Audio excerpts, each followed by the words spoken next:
Hello, everybody, and welcome to the Tarda Zone. And this is, of course, the Tarda Zone Talks.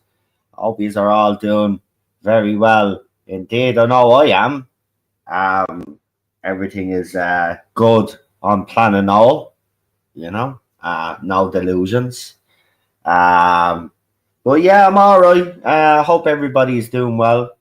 It's been a while since we done a live stream. Obviously, I've been throwing up videos, and I want to thank you all for supporting those videos and leaving your comments. Now, I have a couple of articles. I've just seen another article as well. I don't know if it's the same article or they've just done a whole new article on his comment here.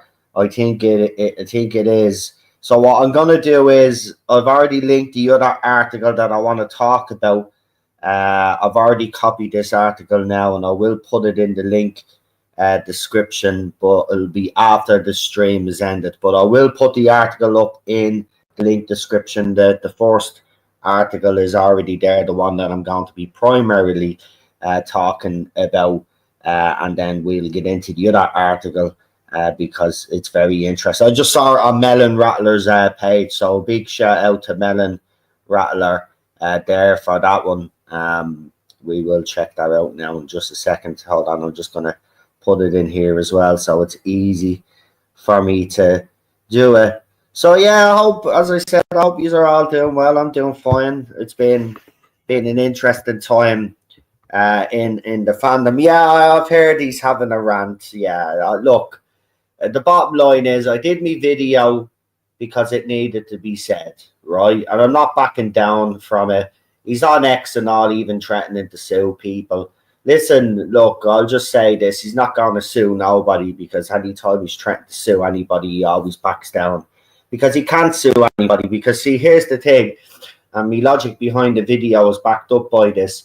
If he's so successful like he says he has, and he's written so many books like he has, right? And they were so successful like he claims he has, well, then why is he living in Staten Island, and why is he still fucking, do gaming streams and not, spending his well-earned hard cash, suing everybody left, right and centre who apparently, according to him, defames him, right? The fact of the matter is I dropped some truth bombs and he didn't like it, right? And I'm not going to have him to continue to go after me and then go after garbage. Right now, Garbage didn't ask me to intervene in any way, and Garbage will back me up on this. But you know me, I know Garbage a long time. I know most of you on here a long time. We interact quite a lot, so I'm not going to stand idly by while that bully, and he is the bully, by the way. He likes to play the victim, but he's the one that has a trail of victims left, right, and centre. Right, we'll get into this a little bit later on, right? I will be talking about the fandom in general after this, so hold our talk on that numpty for now. Let me do the Doctor Who news, and then we'll get into it. That's why I wrote just Doctor Who, just random Doctor Who news and more. We will get into it, but just I just want to focus on Doctor Who, because some interesting comments have obviously come out from RTD's interview that he did. Now, he did an interview with this drag queen, right, for some show. I don't know what the show is. I can't be arsed, right? It's on YouTube. Bobby D actually sent it to me. I watched a few minutes of it. They were calling each other darling and all of this other shit. Let's just put it this way. It was vomit inducing stuff. So I knocked it off. but some quotes have come out of it, and they're very interesting indeed. Do you remember when I used to call this show Dr. Queer or Dr. Gay, and people would be, you know, well, some people on the internet would have a go at me, but you guys laughed. Well, the next headline is going to grab you. So, RTD wanted Doctor Who to move away from very straight, masculine, and testosterone science fiction, right? So everything that makes science fiction, he wanted to erase. So let's get into this, and let's go to his direct quote if we can get it here. And this is on Doctor Who TV, so reliable when it comes to, you know, media outlets out there, I would say. Reflecting on his recent work with Doctor Who, showrunner Russell T Davies revealed that one of his driving goals since taking the reins again was to steer the show away from what he called very straight, very masculine, very testosterone science fiction. Speaking in an interview with Your Manchester, Davies responds to a comment suggesting that the show had properly tapped into the LGBT side this time around. He says, I think it was just like nudging by 1% in that direction, he said. But it's 2025 and you also have to look at what others are doing. Science fiction franchises are very straight, very masculine, very testosterone. And so that's where Doctor Who can fill a space. Doctor Who is not there to fill a space, you fucking moron, first of all, right? I want to kind of whack in there for a minute, right? It's not there to fill a space. Doctor Who, in its time, in its heyday, could be groundbreaking science fiction, right? That's what it is.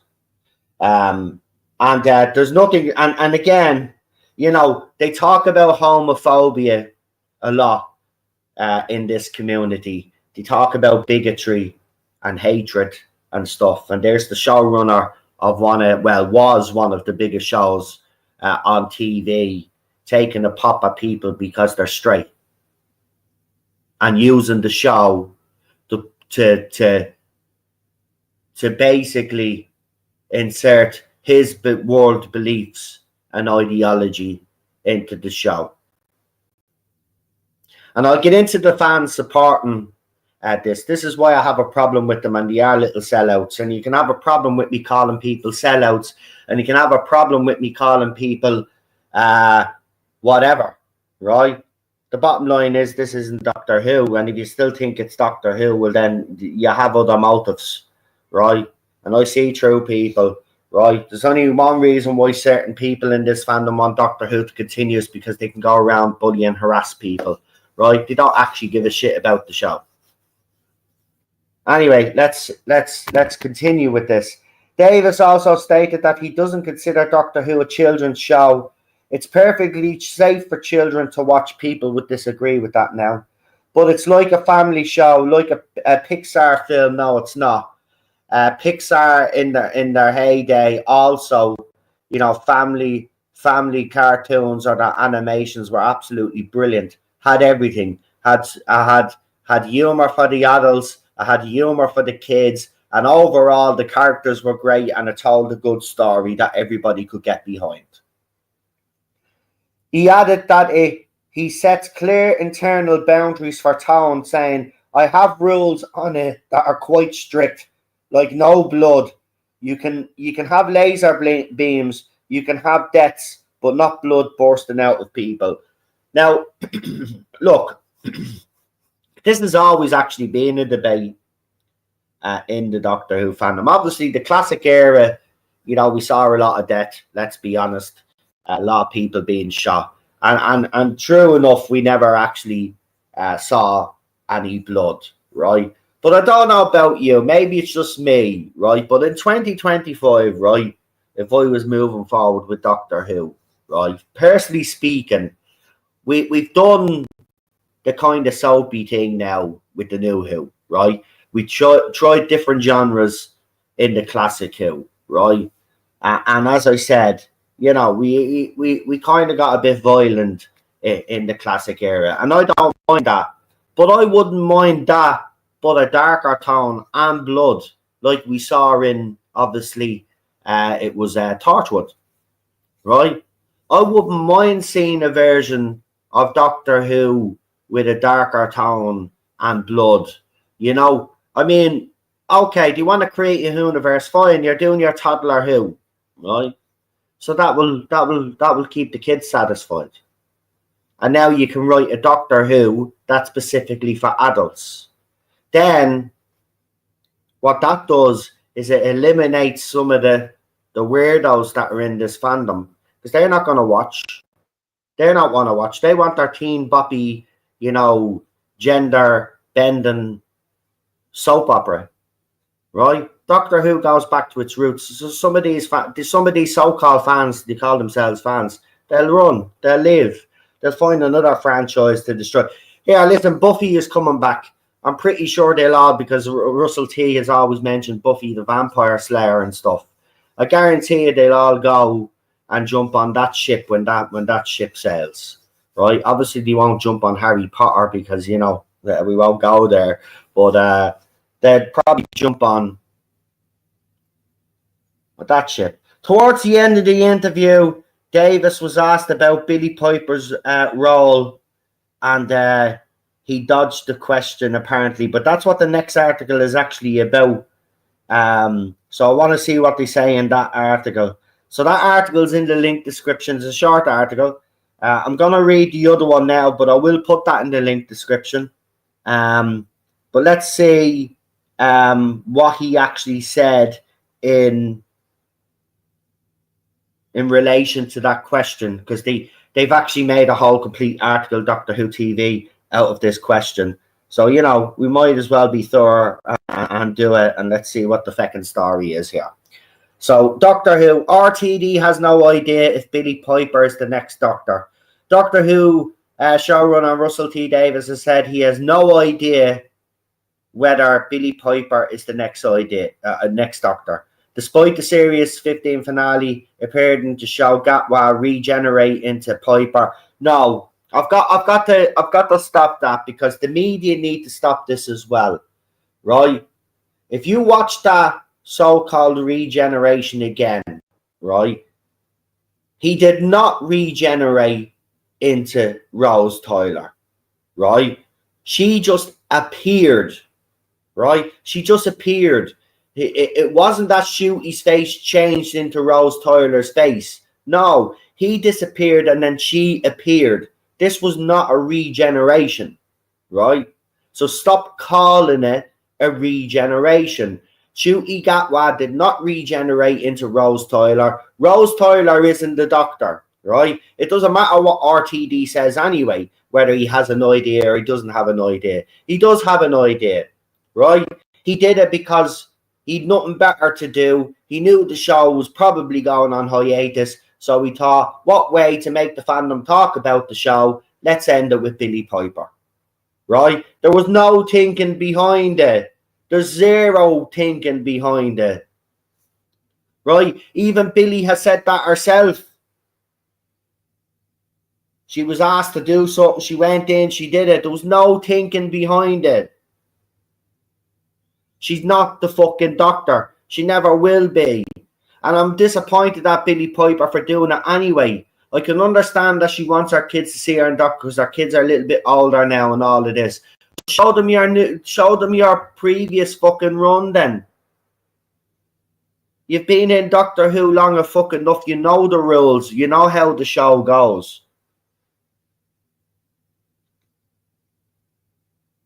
Despite the Series 15 finale, and it remains unacknowledged in any official press release. So there you go. They're even saying it there. It remains unacknowledged, which means she's not the fucking Doctor. If she was the Doctor, they would have come out and said she was the Doctor. Actually, we would have got it on screen that she was the Doctor, but it said introducing Billy Piper. That's it.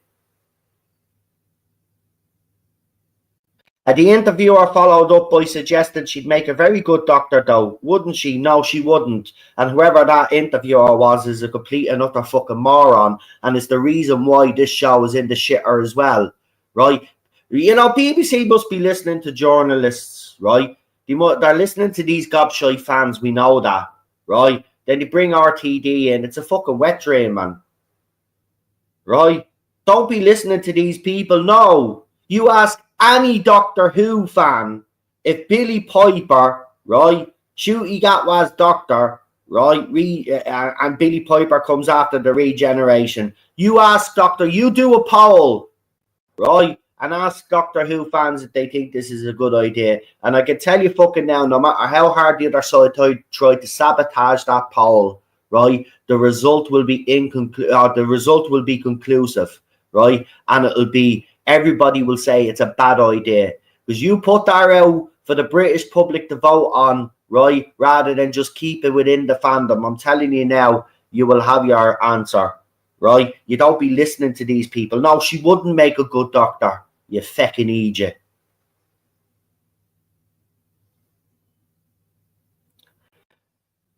She'd make a very good Doctor, though, wouldn't she? To which Davis replied, "That's clever. You should work in PR." So he's not giving much away, but it's clear that she's not the Doctor. And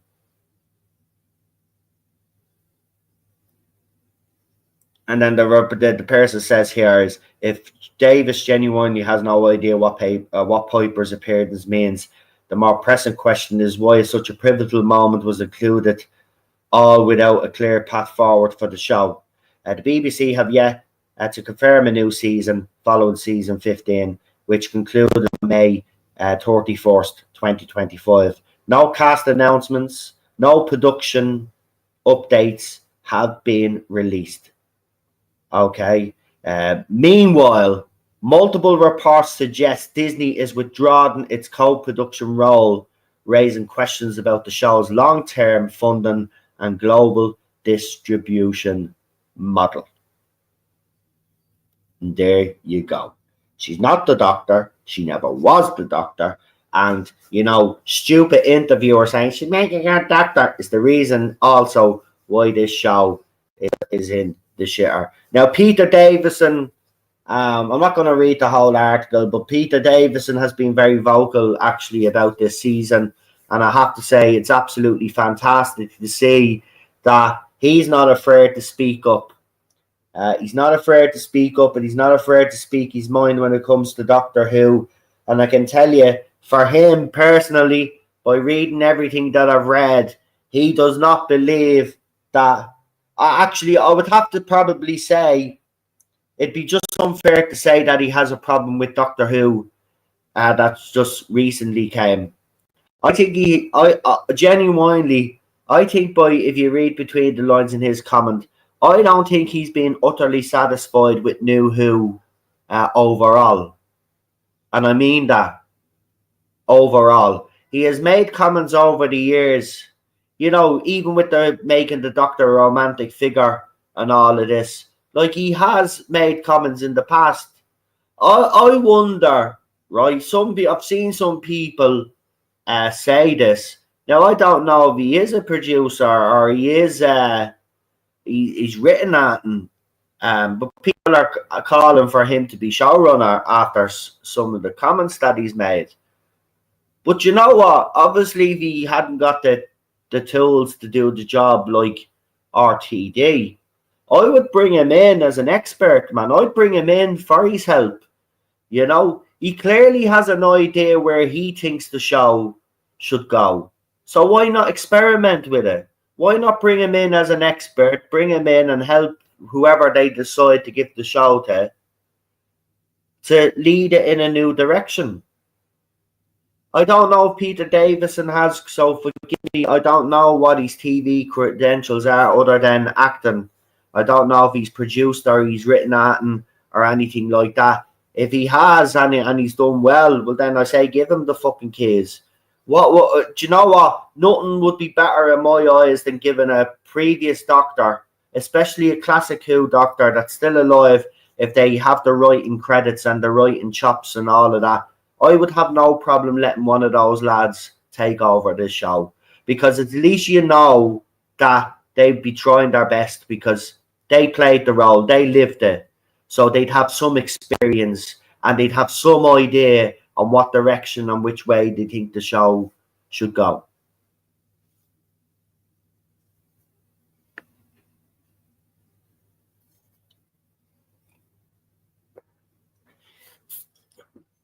The only downside to that, though, is, and there is a little bit of a downside, right? Obviously, if he doesn't have the writing chops, then that's the downside.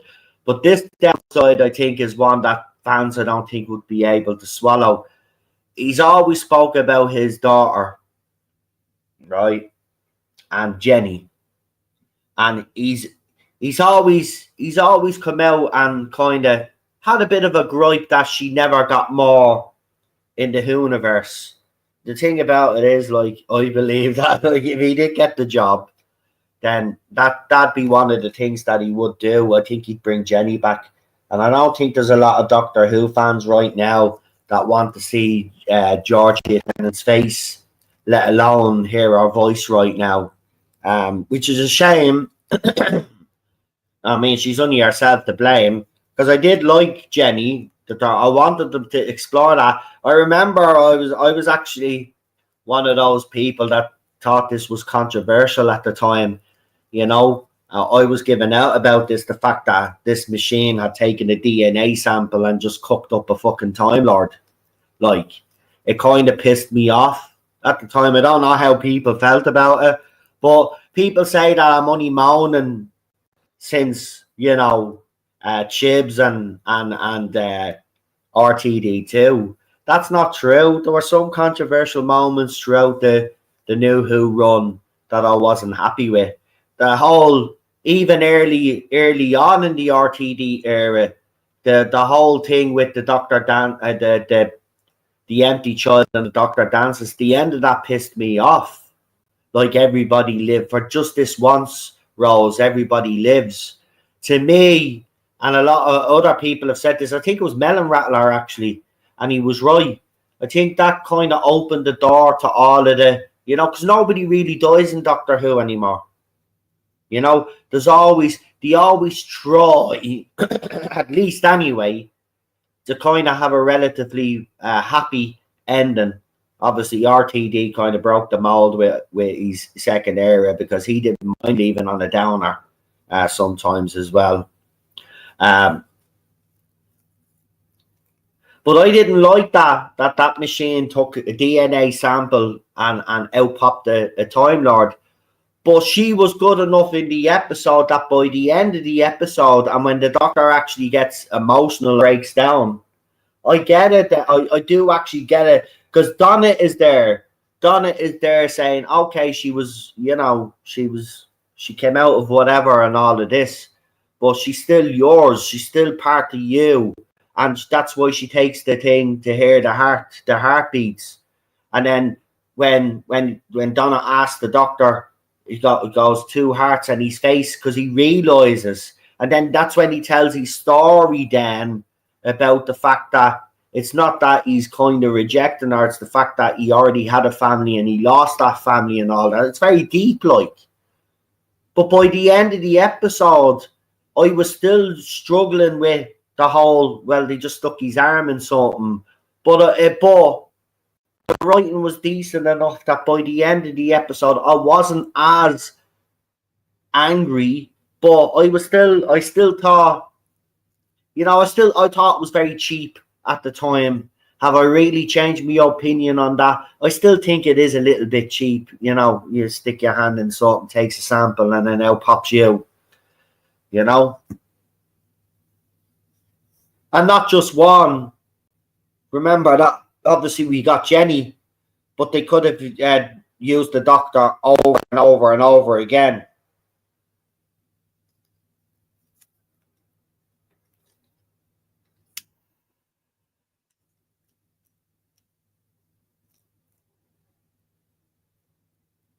Look, you know, reflecting on everything that's happened, you know, I will say this, and I can say this. I know, you know, everybody's completely wrote off New Who. I can't write off all of New Who. Even RTD1, I can't write off, right? Because I did enjoy it at the time. And I'm not going to be fake and say that I don't enjoy it now. I still do. Like, I still love the episodes that I love. I still hate the episodes that I hate. And when I say hate, I don't mean I really hate them. It's just I think they're not as good as the episodes that we got. Because RTD1, there's a lot of strong episodes, not written by him, of course, but there's a lot of strong episodes in those 4 seasons. And I'm not going to dismiss those 4 seasons because that prick decided to come back and ruin it now. So, you know, we've had a good run. We've had a good run, and if Disney are out, which looks like it's a dead on cert now, doesn't matter what people say, what out there, they could be deluded all they want. All the media is reporting the same. Lee broke that news on this channel in January that Disney was gone. The media then report on it way after Lee had already spoke about it, right? And other YouTubers spoke about it, right? And it's being reported in the media. And as I said in my video, and I'll say it again, if the other person is so true and so right about their bullshit, well, then how come the media is not reporting on your shit, but is actually reporting on the shit that was spoke about on this channel in January? And I rest my case.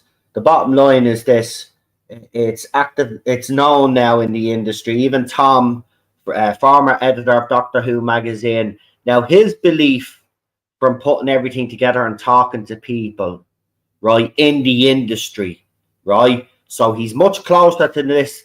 He's much closer to this than someone in Staten Island, right? Okay, and I'll say it out straight: much closer to the news than someone that's living in the fucking America, right? Okay, and his belief is that he believes that the show will go away. I think it was, did he say 4 or 5 years or 5 or 6 years? He thinks. Now, I don't think that's the case, right? I think it will be back. I've never said the show was getting cancelled. You know, I don't know where this came from. I said the show was cancelled. I never said the show was getting cancelled, right? BBC could go it alone, or they have to go out and find another distributor, and that's what they're doing. Now, obviously, if they don't get a new distributor, will BBC go it alone? Well, they don't really want to do that because it'll be, you know, it'll be a lower budget, and you know, I don't know why they don't want to do that. I mean, if you get in the best creatives and the best writers, it doesn't matter how much budget you give them, right? If they're good at their job, they'll produce just like they did in the classic era. There's no excuse here, right? But they don't want to go down that route. I don't think, for me personally, right, looking at all of this, the fact that they got Disney in, all of this suggests to me that BBC no longer want to fund Doctor Who, right? They want to keep it going, but they don't want to fund it because it's too expensive. And that is a fact. It is an expensive show to run, right? The TV license apparently fee is not keeping up. That's BBC's excuse for to try get the government to raise the TV license. But you see, in my opinion, though, if you put out great content, then international markets look to try buy it and show it on there. That's the whole game of TV. And BBC haven't been writing that decent in years. Even all their main shows are either gone or are ratings disasters now. Right? Top Gear's gone. Question of Sport's gone. Right? They ruined those 2 shows, right, with their agenda. Right? Doctor Who is more than likely going on hiatus, or it's definitely on its last legs. Right? EastEnders, you know, it's struggling so much now that they're bringing back the whole Slater family now at this stage, right? They're bringing back all ex-stars that showed up in the show, that last were in the show 16, maybe 17 years ago, right? But the show's not struggling because EastEnders all of a sudden has become shy. It's gone rubbish because it's full of agenda, even in its writing now. Like when you watch EastEnders, not like listening to an East Londoner talk. Has all the woke and the politically correct writing, so it fails. Nobody in East London's talking like that, so that's why EastEnders is failing, and Coronation Street is failing as well. They're like all of the British soaps are actually doing poorly. So people come at me and say, "Well, EastEnders wins soap awards and all this other show." Yeah, because the other shows are just as fucking bad, right? Right? UK TV used to be superior over American TV. In my eyes, anyway, UK TV was always better than US TV. Right? Now, I would say that's flipped, but not by much because US TV is absolutely rubbish, most of it. Right? But UK TV is completely gone. UK comedy, right? Is where BBC were known for their comedy, right? Groundbreaking comedy, by the way, as well. Comedy that had no boundaries, right? Now, you ask anybody, did they watch any comedies on BBC? And they'll tell you, I wouldn't watch anything on BBC, right? Even their comedies, right? Now, I don't like Mrs. Brown's Boys, as you know, right? That fucking show with Brendan O'Carroll. But he was recently in trouble because apparently he did a black man joke or something on the set. And the BBC had to come out and apologise. He had to come out and apologise and all of this, right? You could do those jokes back in the 70s and 80s, even up until the 90s, right? And then everybody start getting sensitive, right? Feminists were getting upset because comedians were doing, the kitchen jokes and all of this other shit, right? It's not your type of comedy, fine, right? People go to a comedy show to have a bit of a fucking laugh, right? And say those things that people are thinking but won't say out loud. That's the point of fucking comedy.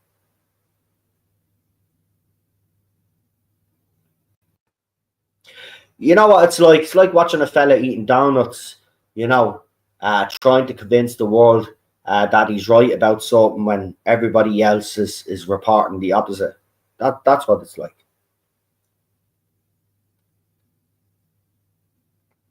Yeah, well, comedy is shit. Should he wouldn't even take up. Actually, what happened with Faulty Towers? Because we know, well, he did say that he was doing a new Faulty Towers, but BBC wouldn't pick it up. So he was looking. Did they ever get the go ahead for that? Think about it, right? BBC back in the day, Faulty Towers, right? Only Fools and Horses, One Foot in the Grave, Keeping Up Appearances. Uh, what else had you got? These are just the ones that I remember off the top of my head, right? But they're the ones that I watched.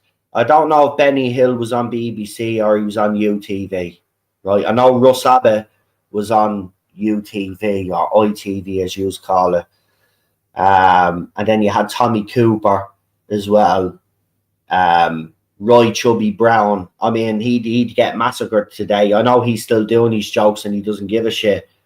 He doesn't give a shit about being cancelled. He's been cancelled about 17 fucking times now at this stage. But you see, I wouldn't have normally liked him back in the day, right? Because I liked me more refined comedy. You know what I mean? But in 2025, if he was over here in Dublin and I could afford to go, I would go and watch Roy Chubby Brown because I know I'm going to laugh me fucking head off. And for one night, we can all be ourselves and not pretend and not have to worry about fucking insulting someone or fucking. I don't give a shit anyway. You know that. I go around there. I haven't changed in any way. I don't give a fuck about people's feelings, right? The bottom line is I don't give a shit if you're offended because I forgot to use your pronouns or whatever other bollocks, right? Okay, it's not a fucking crime. I haven't committed a heinous fucking act. Get over yourself. That's what's wrong with life, man. It's too fucking. Everybody's too fucking fragile. We're like glass. Oh, he said bad words about me.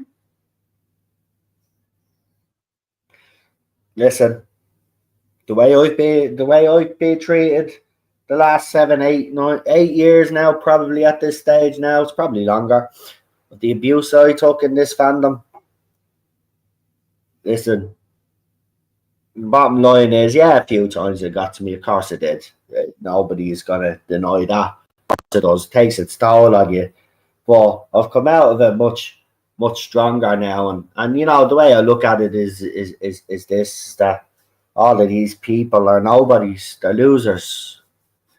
Losers will do loser things, you know. Blackadder as well. Yeah, you had Red Dwarf as well. There's a few more. Steptoe and Son. None of these shows would get made today. Even Keeping Up Appearances wouldn't get made today, right? It just wouldn't, right? It's that's how bad. Or it'd have some sort of trigger warning on it.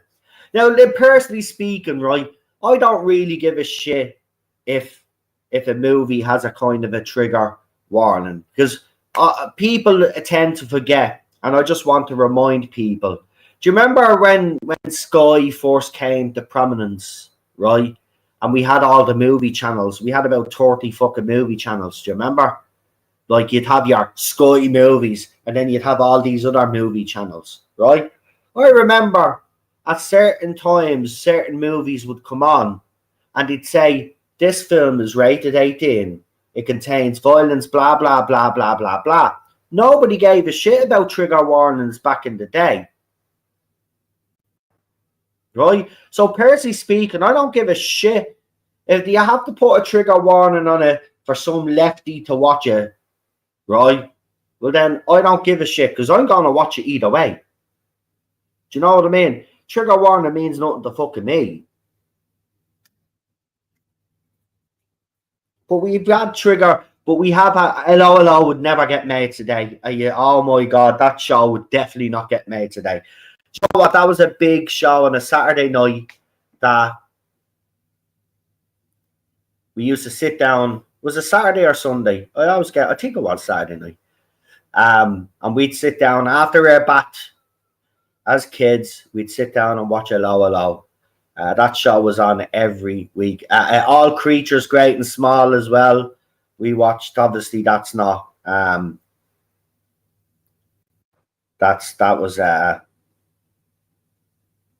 wasn't comedy. That was a pet. That was actually sad sometimes. Yeah, we got traumatized with that show. All Creatures Great and Small. But that's the shit we grew up with, even in Ireland, because BBC, because obviously with our TV license, we got not only the Irish stations, but we got BBC One, BBC Two, and ITV, Channel 4, obviously. And then, as obviously Sky came to prominence, then we got all of the UK fucking channels then. Man, that was an eye-opener for Irish people, I will say, back in the day when Irish people got access to all of the different fucking channels that you guys had. Holy shit. One of my favourite channels was obviously the UK TV Gold. You could watch the old EastEnders. You could watch classic Doctor Who, stuff like that. Deadly, man. Deadly.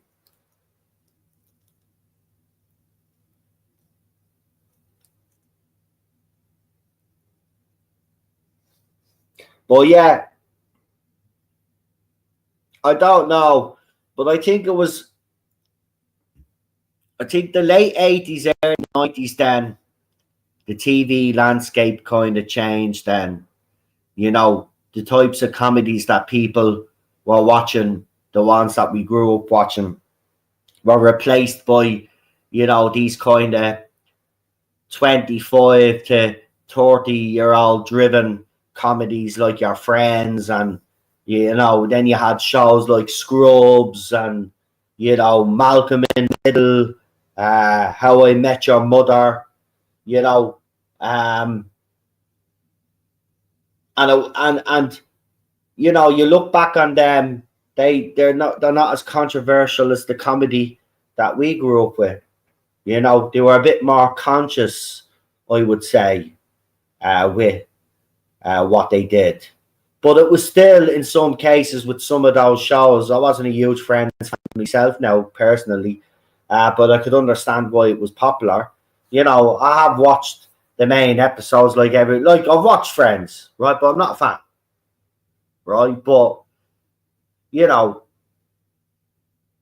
there were some major episodes in it that were deadly, like, I'm not going to lie, that I really did enjoy.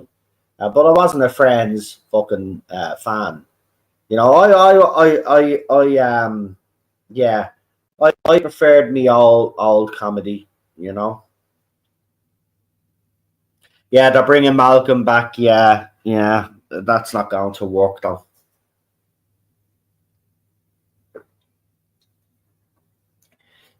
Sometimes they should just leave things alone, Matt. You know, just seeing there as well. Obviously, we spoke about this a couple of years ago because a lot of YouTubers could see this a couple of years ago, and we called it, and people that were on panels here as well also said the same, and they'll back me up on this. But I said 2 years ago, even longer, actually, I've been saying it for a long time, but 2 years ago, I remember saying that Hollywood, you know, they were in such a rut that I was afraid that they were going to do remakes and reboots, and that's all we were going to get to see, because they had started to up their ante on the old reboots and the remakes. And I said, this is what's going to happen now. We're entering the era of reboots and remakes. And I've seen another one.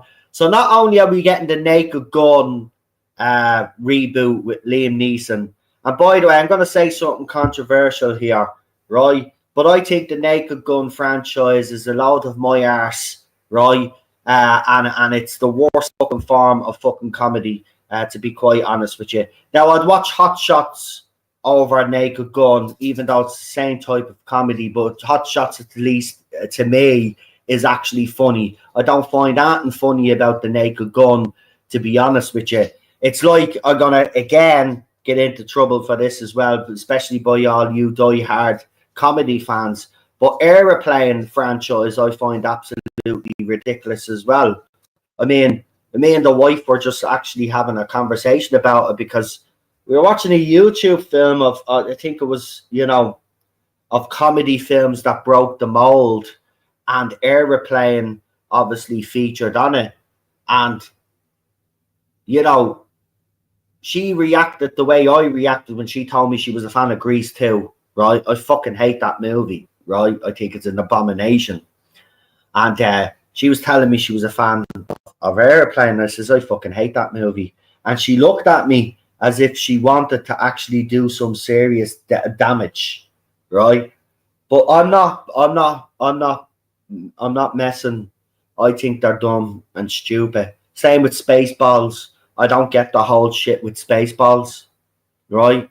Like, I can get why some people like Spaceballs, and I've sat down and watched Spaceballs, and I found bits of it funny. But overall, to me, because I'm not, you know, I'm just not into that type of shit. Now, for me, you give me 48 Hours or Beverly Hills Cop, the kind of the adult humor, you know, movies like that, you know. Yeah, Blazing Saddles for me is look, I'm not a huge fan of Blazing Saddles like most fans, but if it's on, I'm not turning it off.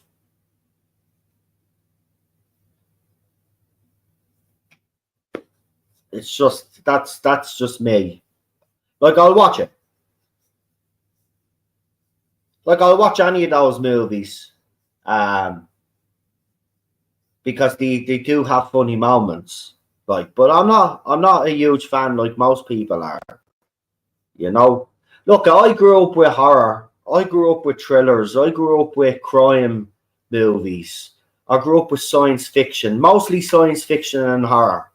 They were my genres. That's what was mostly shown in our household, right? If Star Wars was on, we were watching Star Wars. If Star Trek was on, we were watching Star Trek. If Battlestar Galactica was on, we were watching Battlestar Galactica. If V was on, we were watching V. Right? I mean, you know, our gaff was just like, you know, Freddy Krueger, Child's Play, you know, fucking Hellraiser, fucking, and then the science fiction, Alien. I mean, the first time I saw Alien, I was a kid. That movie just mesmerized me, man. And I still claim, and I still will say this, it's the best science fiction horror movie ever made. The best horror movie ever made, in my opinion, is the Amityville Horror, but that's just a personal choice. But science fiction horror, it's Alien, right? Aliens is more science fiction horror / action, right? So kind of, it's not like the first one. The tone is slightly different, but James Cameron, credit to him, does kind of, you know, transfer the tone of the, you know, the build up and all that into the second movie, but then he adds his own glitz and glamour to it, if that's what you want to call it. So that's why Aliens was such a success, and those two movies are absolutely loved.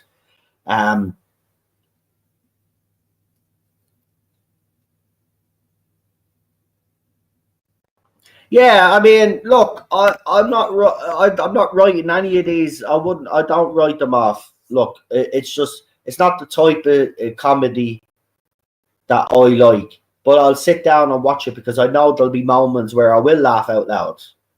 You know what I mean? But most of the time when I watch stuff like that, I kind of cringe a little bit. That's not the type of comedy that I like. Maybe I am a bit of a snob, and I like me comedy a little bit more sophisticated. Um, but I don't knock it, because, you know, it's another form of comedy which has been hugely successful and has worked.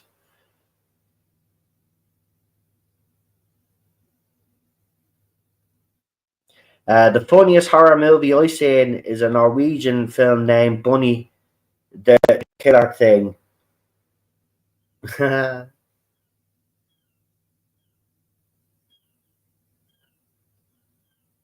Yeah, Beverly Hills Cop is good. I do like the second one. I know the second one gets stick, Beverly Hills Cop 2, but it's definitely better than fucking part 3 anyway. Fucking tell you that. What was it? Wonder Wally's World or Wonder whatever, wherever it was fucking called. Stupid one. See, the first movie works because it's gritty, but it has the comedy. The second one is more refined, I will say. And I think, you know, it's not the same as the first one, so it throws some people off the second one.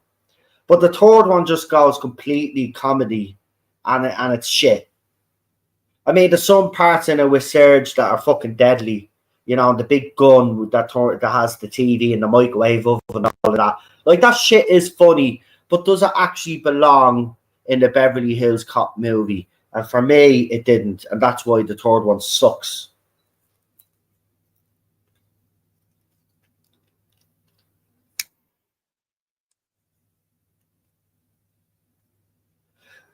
That's what it is. I was a little young. I was obviously younger, Robert, when Monty Python and all of those other types of comedies were around. That was my dad's. I would say that was probably me mum and dad's generation of comedy, right? Or a generation before me, maybe, of kids comedy.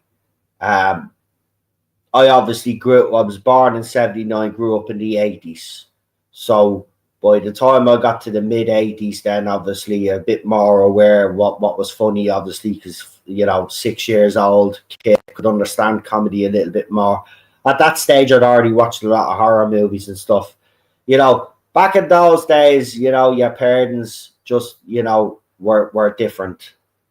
You know, it did none of us any harm. Parents today now are like, you know, yeah, imagine now, right? Okay, imagine this: us as a group of kids, right, watching, say, The Omen, right, the old version of The Omen, right? We'd be fine, right? Okay, we'd be able to sit through it. You try that with today's kids, right? They'll be traumatized for the rest of their lives, and they'll be going to therapy right into adulthood, right? I remember going to the cinema to see the updated version of The Omen. Now, I actually think it's a good homage to the original, and it did do something different in the movie, and I thought it was decent enough. It wasn't the worst remake of a classic horror movie that I watched. The deaths in it were actually pretty impressive. Actually, if the deaths were actually really good in the new one, and the story was really good, and I think, and the actors and the actress that they got was actually very good, and they had Mia Farrow. I think she played the fucking nanny in it, and she played the fucking part very well. But I lost my train of thought. Well, yeah, no. But I went to see that because it was released. I think it was released on the day of my birthday or the day after my birthday. So I decided to go and see a movie. And I went to see that movie. And I'm telling you, I'm not messing. I don't know what it is with modern cinema hours. But I remember going to a movie, like, you kind of screamed at this real scary parts, or some people jumped. There was a little bit of a reaction. Every 2 fucking minutes, I'm sitting there was a fucking reaction out of someone, like all this shit. I was like, for fuck's sake, it's not even that scary. I'd love to see them sit through The Exorcist, man. Some people say, I find that movie funny. Well, the way all these gobshites were reacting in the cinema, I could imagine if you put on the original Exorcist fucking movie with the spider walk, they'd be fucking all traumatized like they were back in 1976 or 75. Was it 75 or 76? 76. Not sure. People had to get counselling and all back in those days. Look, if they don't make horror movies the way they used to make horror movies when we grew up and when their parents grew up, right? Comedies now are completely different. They might have blood and guts and gore in it, but the stories are quite crap, and the characters, you don't really give a shit if the characters die. You know what I mean?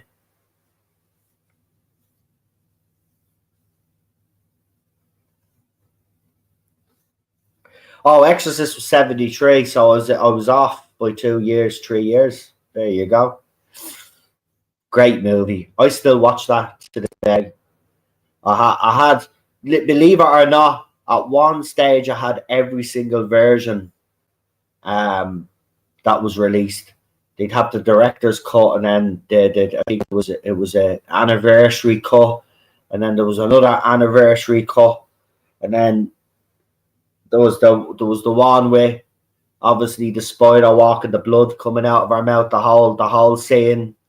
It was just, that movie is just, to me, seriously, even now, people laugh at it and say the effects are a bit, and it looks. Yeah, watch that whole movie, man. Watch that. You're watching little scenes on YouTube or whatever platform you are on. Go and sit down and watch that whole movie, and then tell me that you feel the same fucking way. You're going to be laughing, because I'm telling you now, there are some moments in that movie, and I don't care, like, what you say. There are some parts in that movie that are utterly just like, oh my god, did that really happen? Right? And there's some odd moments in it. I'm not messing. I mean, for years they deleted that crucifix scene, right?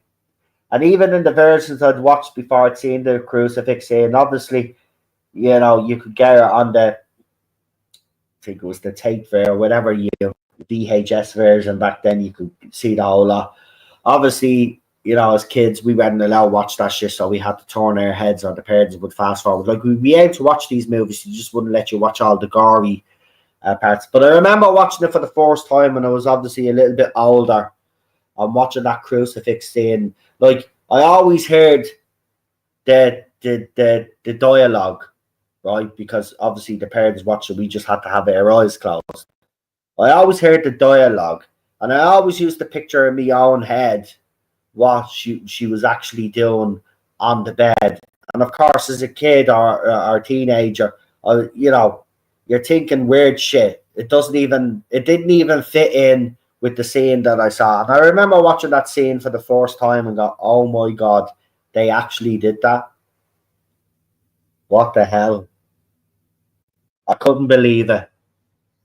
That movie, seriously, to me, that movie is the template for horror movies, in my opinion. Just in my opinion, some people will have their favorite horror that isn't The Exorcist. It could be a B movie or something, right? But for me, that's the defining horror movie that I certainly grew up with anyway, and that I still love to this day. And I think it holds up. I don't know why people give it such stick. That movie is absolutely fucking terrifying in some parts, right? And in the different cuts, the different versions, they added little bits, right? So when you're watching the movie, then something will flash up on the fucking screen and shit. Like it was then, but it wasn't done for cheap.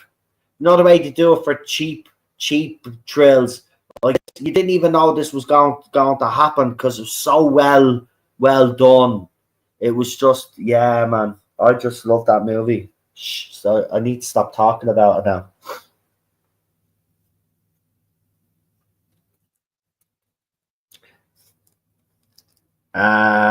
Mr. Howdy says hello. No, yeah, feck off you. Just don't ever mess with a Ouija board. I have when I was younger because I was foolish. I did all of that shit. You know, because when you're a kid or a teenager and you're told not to do something, right? Okay, there's certain things you're not going to do. But something like don't mess with a Ouija board, you know, nobody messes with them. As a kid or a teenager, you think you're invincible. Say, well, fuck that. Nothing's going to happen to me.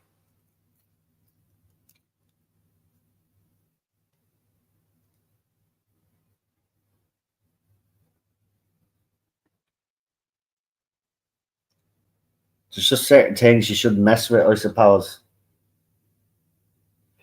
But yeah, back to Doctor Who briefly. Well, look, this I'll stay on for a while because I haven't been on for a while, so I'm not going anywhere anytime soon. We'll go for a little bit more. Ted has his dog food there, so he's sorted. I just have to cook something for myself, so I can wait. You know, not really hungry right now at the moment, so I'll just eat when I'm hungry. You know, use ourselves. No point of fucking eating if you're not hungry. Well, back to Doctor Who just for a second. Now, look, the show needs major changes, drastic changes, right? And even then, you're not guaranteed success because there's a lot of fans even in this chat now that have been burned too many times that some of them have said they're never coming back, right? Which is a shame. And this is why I'm kind of more upset at the sellout fans out there, right? You see, I know RTD's flaws. I think everybody does now at this stage. And everybody knew what Chris Chibnall's flaws were and why the show was failing. At least us, our side, does. But the other side are still in denial. Well, some of them are in denial. Some of them are mourning because some of them realise that this could be it. And then there are some that, you know, are still maintaining that what we got, the two last eras, were actually good Doctor Who. Now, look, people are entitled to their opinion. The problem that I have is that there's certain individuals out there in the fandoms whose opinions, in my opinion, have been skewed at the fact that they've gotten close to the production team and with that they chose not to be critical of what was happening with this show. And if they did give any criticism, it wasn't criticism that other fans were criticising. It was different criticisms, right? And this is the problem that I have with fans the last few years, is that a lot of fans have lowered the standards. That to me is I'm not going to say unforgivable, but you shouldn't have lowered your standards. I'm sorry, but I don't think anybody out there should have lowered the standards. And you know, I know some people out there. I said this before, and I upset some people by saying this, but it's. I wasn't saying that out of malice. I'm saying it because it's what I see, and fans unfortunately did lower their standards, right? I think it was kind of because the first two eras were decent enough, the RTD one and Stephen Moffat, that some fans probably thought, well, they can't maintain this, so we could take a slip or two here in quality. But the slip in quality, guys, has been enormous. It's been enormous. Even during the Peter era, Peter Capaldi era.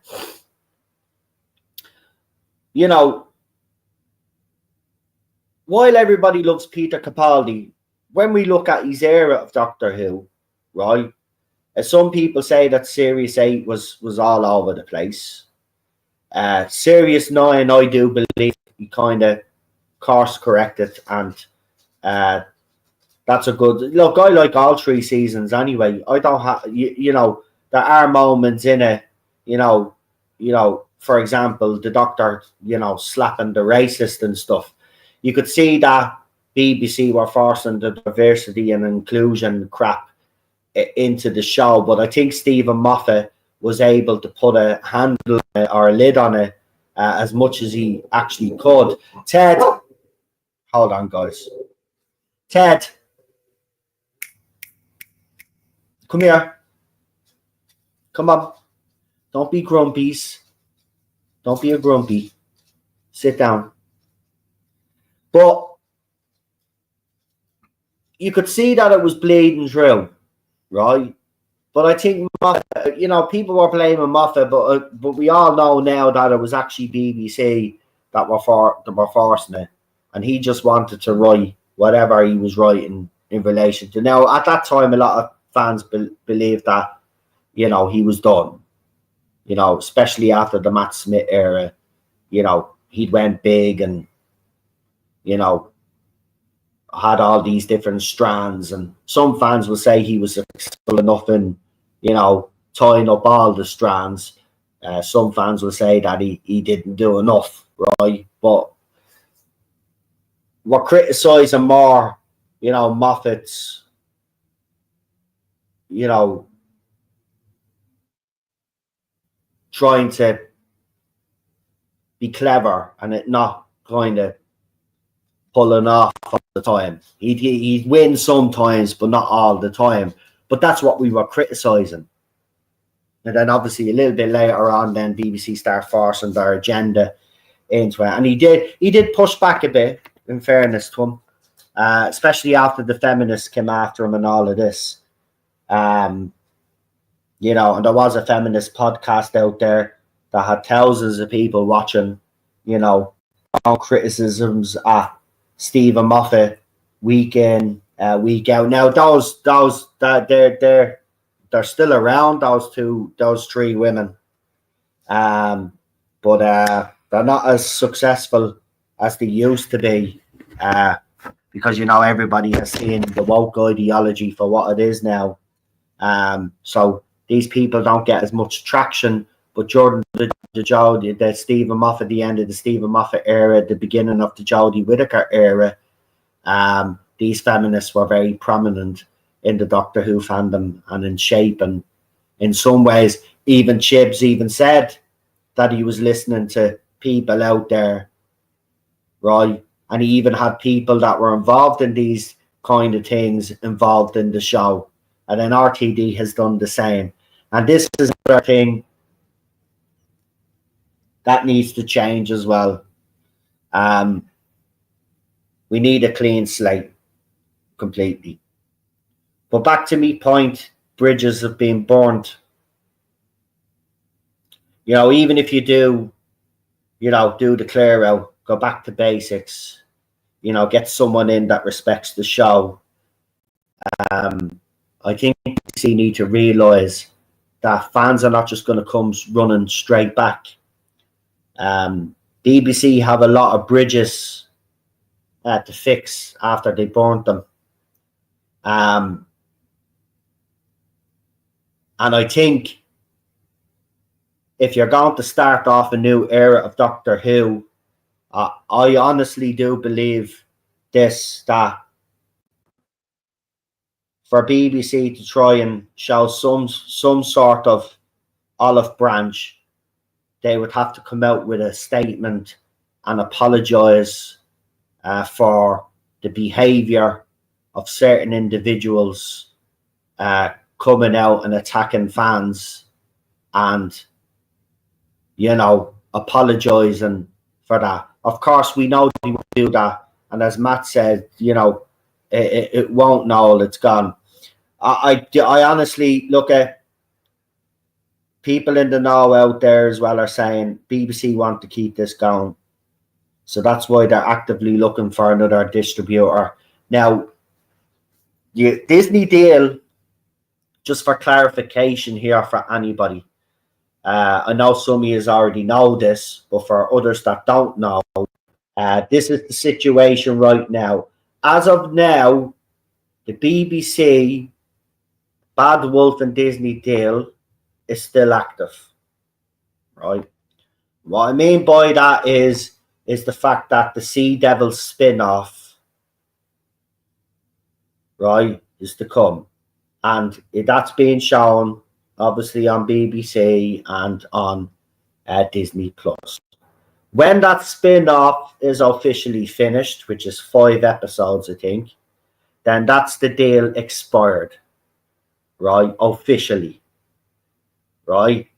Now, officially,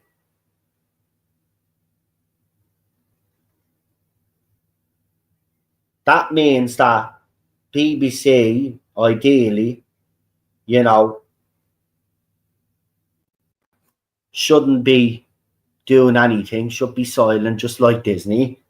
But we know that's not the case. We know that BBC are actively out there, right? Amazon is being mentioned, HBO Max is being mentioned, the usual suspects have been mentioned, even Netflix. I would take the lesser of the evils and go with maybe Netflix, because Netflix had a deal with BBC years ago. But it'll depend on money. And, of course, we do know that even before BBC do a deal, they have their idea on which way they want the show to go. But, of course, the new streaming platform now will have more power than Disney. And the reason why I say that is if you fail on the biggest streaming platform, right, and you're actively out looking, panicking for another streaming service, well, those other streaming services are going to have a lot more power and a lot more say in what goes on with Doctor Who. And we have heard the rumour that one of those streaming services in particular wants Doctor Who to take itself more serious. But of course, we've heard from RTD, and I read the article at the start, he wants to keep Doctor Who campy and gay. And that could be a sticking point for any potential deal. So RTD, if he's still sniffing around, could hinder any deal if these guys decide that they don't want Doctor Who to continue the route that Disney was taking. And I would just say this to any potential streaming service: you just have to look at how it went on Disney Plus, and it didn't do well.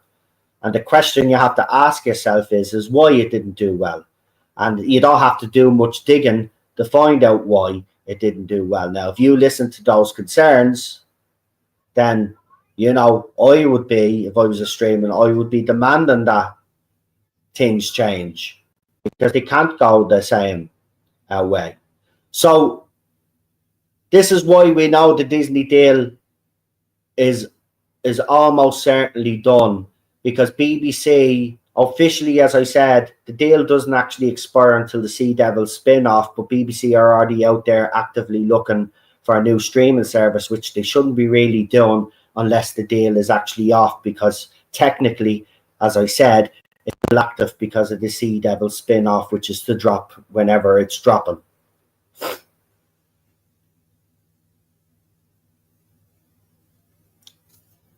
So it's not looking good.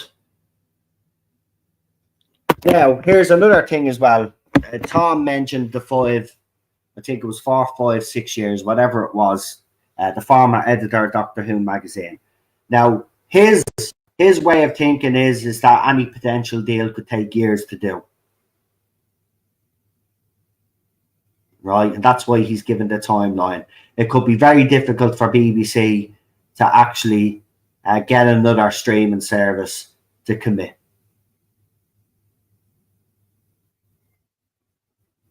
Right? Because BBC have already went back on their word. Remember, they told us that there'd be announcement of the future of the show after season 2 aired. They've already went back on that. So, logically speaking, I think BBC are hoping that they can get a deal done ASAP instead of it dragging out. But I still think after a deal is done, there will be a break. You're not getting Doctor Who anytime soon, even if they do another deal with another streaming platform, right? Because there'll have to be a lot of changes behind the scenes. Then, the streaming platform and BBC then will have to have their long-term plan, like Disney had when they did the showcase, and they showed us what their long-term plan was for Doctor Who. The new streaming platform, BBC, will come out with that. There's any more spin-offs to be discussed or considered, that'll all be discussed. So this is not going to be fixed, and this is not going to be sorted overnight. And this is why I think that date of 2027 was given in the first place. And that's why Toddler Who may be coming out in 2027. And I say maybe because if you read the thing, which we all did, it says that any potential person that comes in, BBC will have their ways. They want things to be done, right? But they're looking for money for that. So BBC are not even funding this themselves. They can't, to me, as I said earlier on this stream, they can't afford it. And it seems like they can't afford it. So they're looking for people to take it on and bear the financial burden of it. But they're in a weaker position than they were when they did the Disney deal, because the Disney deal has fallen through, because they've absolutely made a hames of it. You give someone 100 million, well, then I expect, right, Doctor Who to be top notch, right? And then this spin-off to be top notch. Now, I've already showed you photographs and read an article on it. It's going to have an environmental message, the war between the land and the sea. And I don't know if that's a Sea Devils redesign, as I said, or someone mentioned it could be the fish people, right? But that they're absolutely heinous, right? But again, right, without even the costume whatever, the redesigns, the biggest thing that I took from it is it's going to have an environmental message, right? Which I don't mind if they did that, like the way they did it in Doctor Who, Classic Who. But we know what RTD is going to do. He's going to do what Chris Chibnall did. Humans are bad. It's your fault. Blah, blah, blah, blah, and ram the message down your fucking throat. Instead of just incorporating it to do it subtly, but making people think about it. And I do, by the way, I would call myself an environmentalist, right? Not a climate change fucking weirdo, right? But I do believe that we should be looking after the environment, cleaning up our oceans, cleaning up our fucking streets, cleaning up the canals, the rivers, all of that shit. I believe in all of that, right? There's nothing wrong with believing that. But do I want a show that's telling me that I'm not doing enough or I'm a bad person because blah, blah, blah? Again, this is the way it's going to be. He's going to alienate people, right, that probably throw their rubbish on the ground or dump shit. Right, but that's not what it should be. It's there to entertain us, first and foremost, and give us good characters that we can get behind, and then subtly put your message in, not hammer the audience across the head with it. But that's exactly what's going to happen. So Disney paid 100 million for all of that. Now, can you honestly in the chat tell me that Disney got value for money? Right? Because I could tell you now by looking at it, right? And I think a lot of you in the chat, by looking at it, will say that Disney didn't get value for money and they got screwed over. Now, I'm not a big fan of Disney. You all know that. I think most of us are not fans of Disney anymore. But they got screwed over. $100 million down the drain for what? What was shot? What was produced? Look what they produced with it. So why on God's earth would Disney then say to BBC, do you know what? Yeah, let's renew that deal. We've only flushed 100 million down the drain, right? And then you've got excuses from William who's using the whole thing. Well, Disney's going back to cinema. That's why the deal may be. No, it's nothing to do with that, right? If Doctor Who was successful, right, and I'll say it again, if RTD had done right by the show, right, and not pushed these messaging in it, and actually wrote characters that were easy to identify with and get behind, and good stories to boot, right, Disney would be renowned. Without a shadow of a fucking doubt, they would keep a show that's doing well on that platform, right? Of course they would. Of course they would. They only started with Doctor Who. Yeah, a universe to explore. Of course they do. Of course they do. They had Star Wars, and even though most of that has been shit over the last 5 or 6 years, they're still doing more Star Wars, right? They would have had Star Wars and Doctor Who. Be under no illusion if RTD had done right by this show and actually written a half-decent fucking show and the fans were behind it and loving every single fucking second of it, Disney would be renowned. The excuses that people are making, and you just can't see it. And this is why, again, I'll go back to you fans, sellouts, lowers of standards, whatever fan you identify as, right? You're responsible for this just as much as the previous two showrunners, right? You're living in cuckoo land if you think that any of the shit that we've gotten over the last few years is Doctor Who. It's not. It's got the name, might have the logo, but that's all it's got, right? And it's got the TARDIS in it, right? But that's it.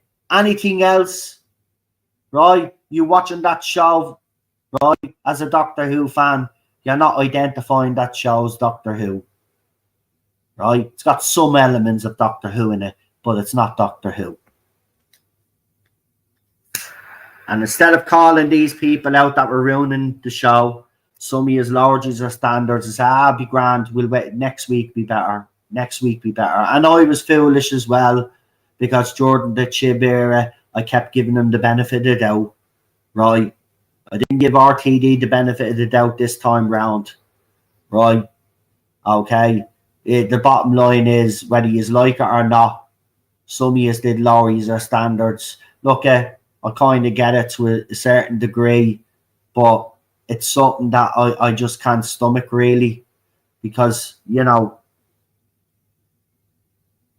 there is no reason why Doctor Who can't be one of the most successful shows on TV right now, or on streaming right now. There is no excuse. It's a bit of everything. Laziness, agenda-driven people, and people making the wrong decisions. And because of that now, 2027 is the date that's being banded around. And the Sun newspaper, look at, I don't like the Sun newspaper, right?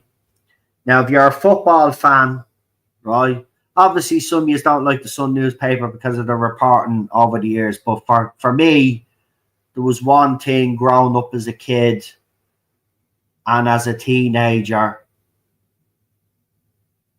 seeing the headlines of the Sun newspaper after the Hillsborough disaster was absolutely disgusting.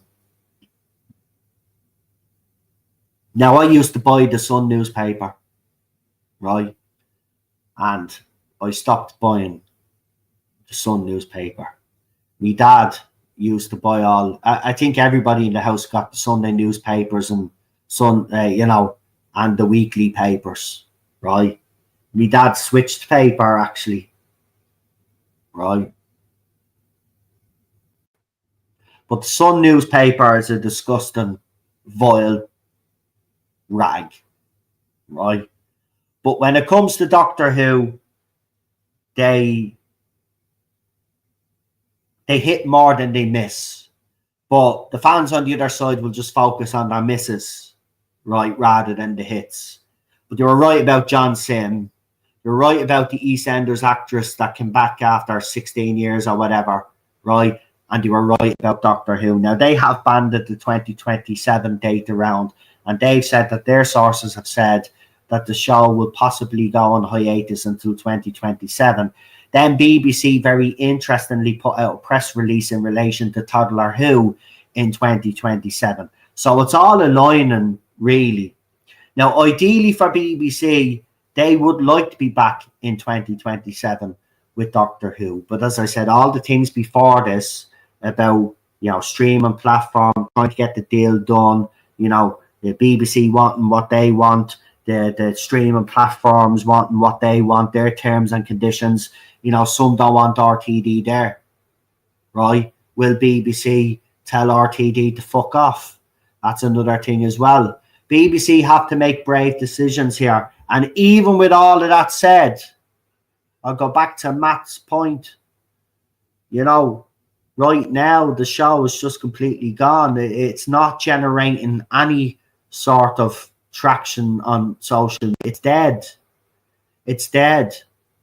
Even fans look at it now with disdain. And that's sad. That's sad because Doctor Who fans are the most loving fans out there. I have to say that. I'm not just being biased because I'm a Doctor Who fan myself, but you genuinely are. Is a very knowledgeable fan base. And to see the way is it being treated, this is why it has hit me hard as well. Because show means a lot to me and means a lot to all you guys there. And we've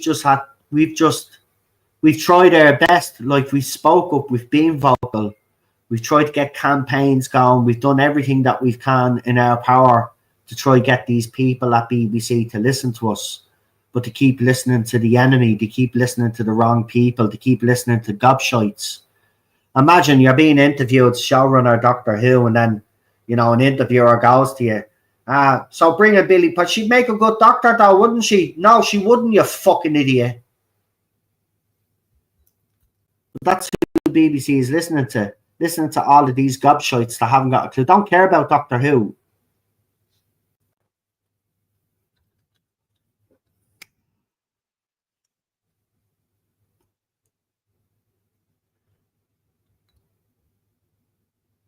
See, Jack is in the chat. Nice to see you. Nice to see you. Yeah, the paper was always...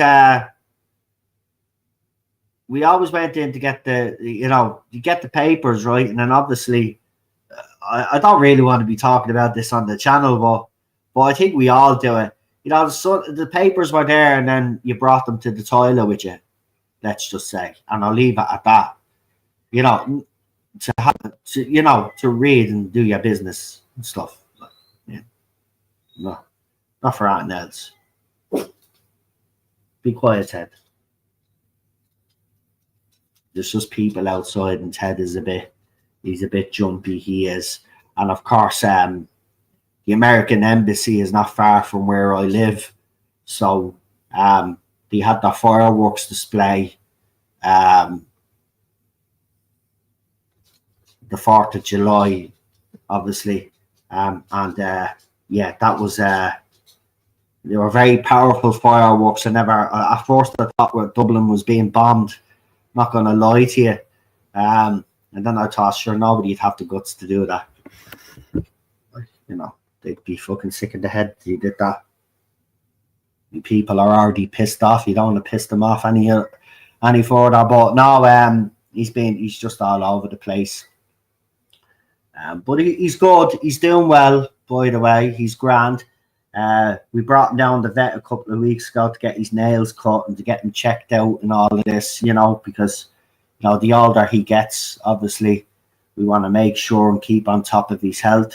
He's, they said that he's very healthy.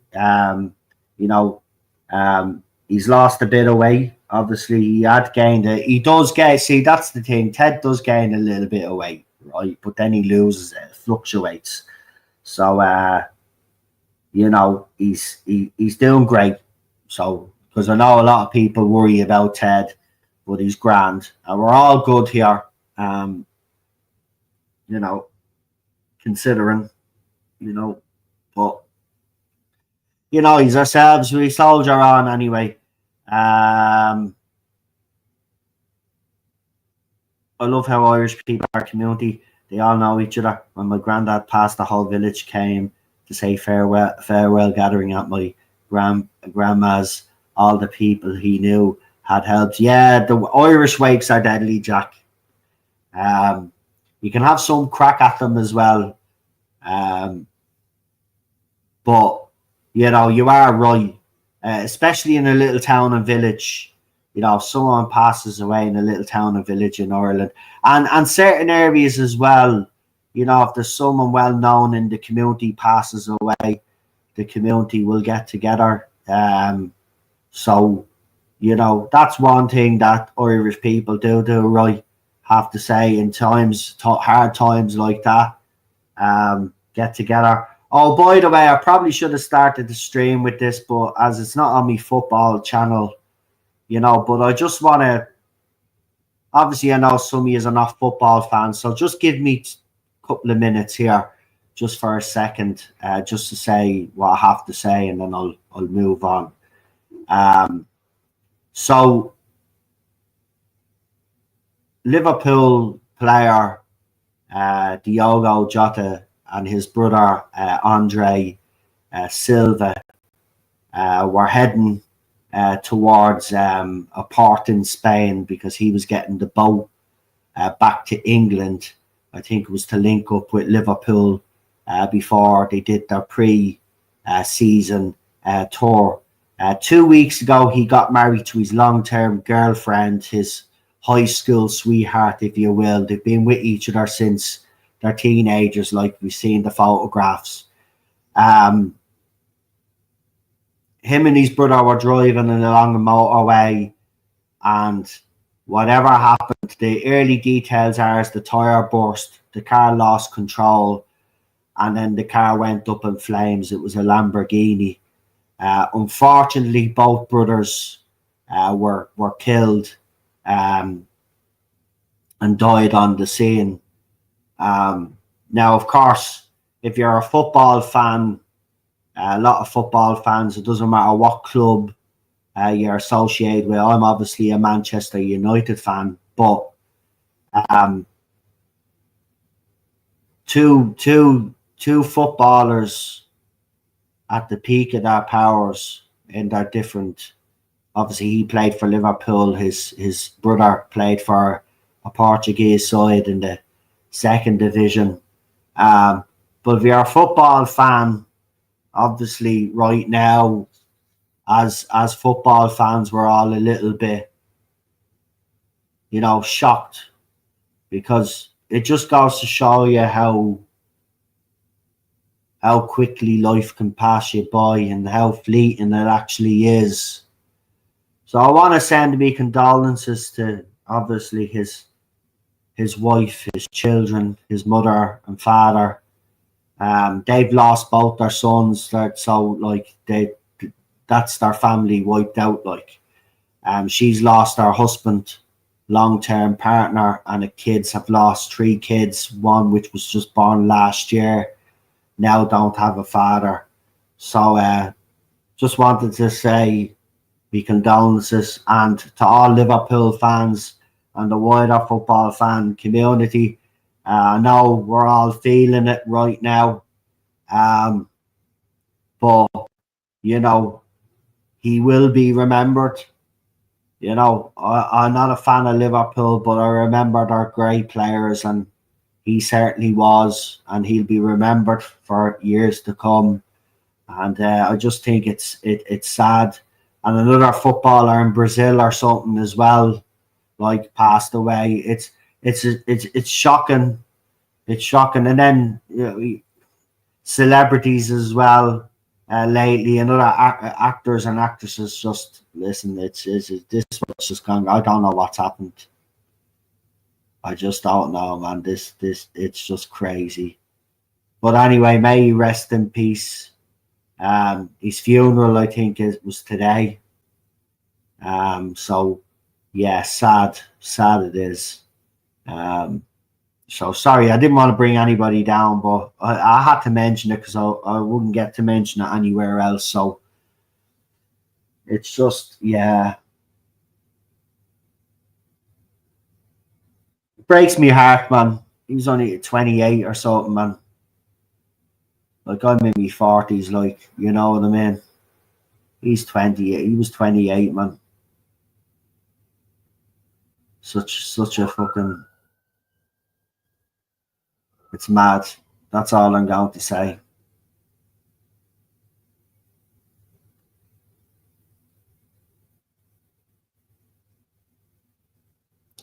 Anyway, yeah. So yeah. Anyway, I hope everybody else is doing well. Anyway, and everybody is doing all right. I know it's been 2025 has really been a bit of a weird year. You know, I always say, look, I said at the end of 2024, I wasn't wishing anybody a happy new year because I knew 2025 was going to be a shit show. I said it was even going to be worse than 2024, but I didn't think I didn't imagine it being this bad, but it really is. And it doesn't matter if this year ends, because I know people say the sooner this year ends, the better. Should be the same shit next year as well. So it's, you know. But anyway, back to this whole conversation on the show. Look, you know, there was a lot of optimism when RTD was announced again. The word rescue mission, you know, he's coming back to save the show, you know, was quickly evaporated. And it's just it's a shame, you know. It is really a shame because, you know, I know some of you have walked away. I need to walk away, and I'm kind of getting to that point now. But it's a shame because it never needed to be this way with Doctor Who. I just don't get it. And, you know, I do. It just, people had their own agendas, were driven by them, and they didn't care about the history of the show or the legacy of the show. But it's still hard to stomach. They're supposed to come in and, you know, respect and pass it on to the next person, not absolutely destroy it so nobody wants to watch again.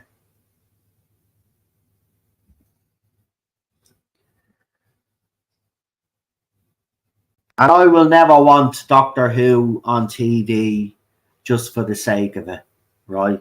As I said earlier on, this version of Doctor Who might have the name Doctor Who, but in no way resembles Doctor Who. Just like the Chris Chibnall era in no way resembled Doctor Who, right?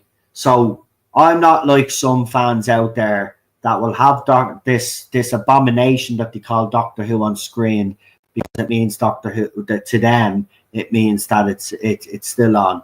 It's not about success anymore, right?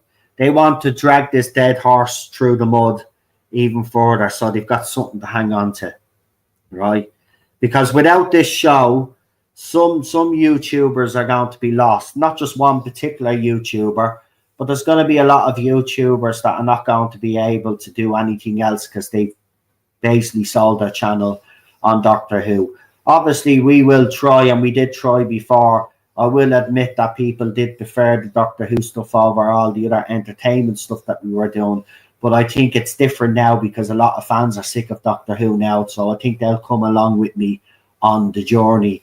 Of course, a lot of the lefty channels out there, they will find it hard to struggle to adapt. Sure, a lot of them and all now have said that they're going to jump on Big Finish because they need to kind of still be in the Doctor Who fandom and grifting and doing their stuff and criticising fans. Sure, I've already seen criticism. So Big Finish apparently is struggling again, but Big Finish has been in the news for all the wrong reasons because someone used AI and did other stuff with something of theirs that they didn't like, and the copyright strike that, and then came out with a heartfelt message for Doctor Who fans out there, telling them to get behind Big Finish and all of this, that they need the support. So Big Finish is on its legs, and my response to them was this: no, I'm not getting behind Big Finish, right? Because Big Finish is just as bad as the main show, right? You have fallen to the same ideology, right? You've also got former fans in there that are writing stories that reinforce all of this bullshit, right? And you brought back Jodie Whittaker and Yasmin Khan to do this whole lesbian Doctor Who thing that you're going to be doing in your audios. No, we won't support you, right? Because, you know, when Big Finish started back in the day, they continued on the legacy of the show by writing good audios that fans could get behind, right? Now they're writing agenda-driven pieces by activists. So you can go fuck yourself. And if Big Finish does fall, right, it will be sad. And it'll be sad for those long-term Big Finish fans that, you know, they don't buy many releases, they'll only buy the ones that they think that are actually worth buying, because, you know, most of them are agenda-driven. There are some that get through the cracks that they will buy, right? But overall, you've sold out, and you're Big Finished. So fuck you, right? If you fall, you fall. If Doctor Who, I said this when Doctor Who magazine was in trouble.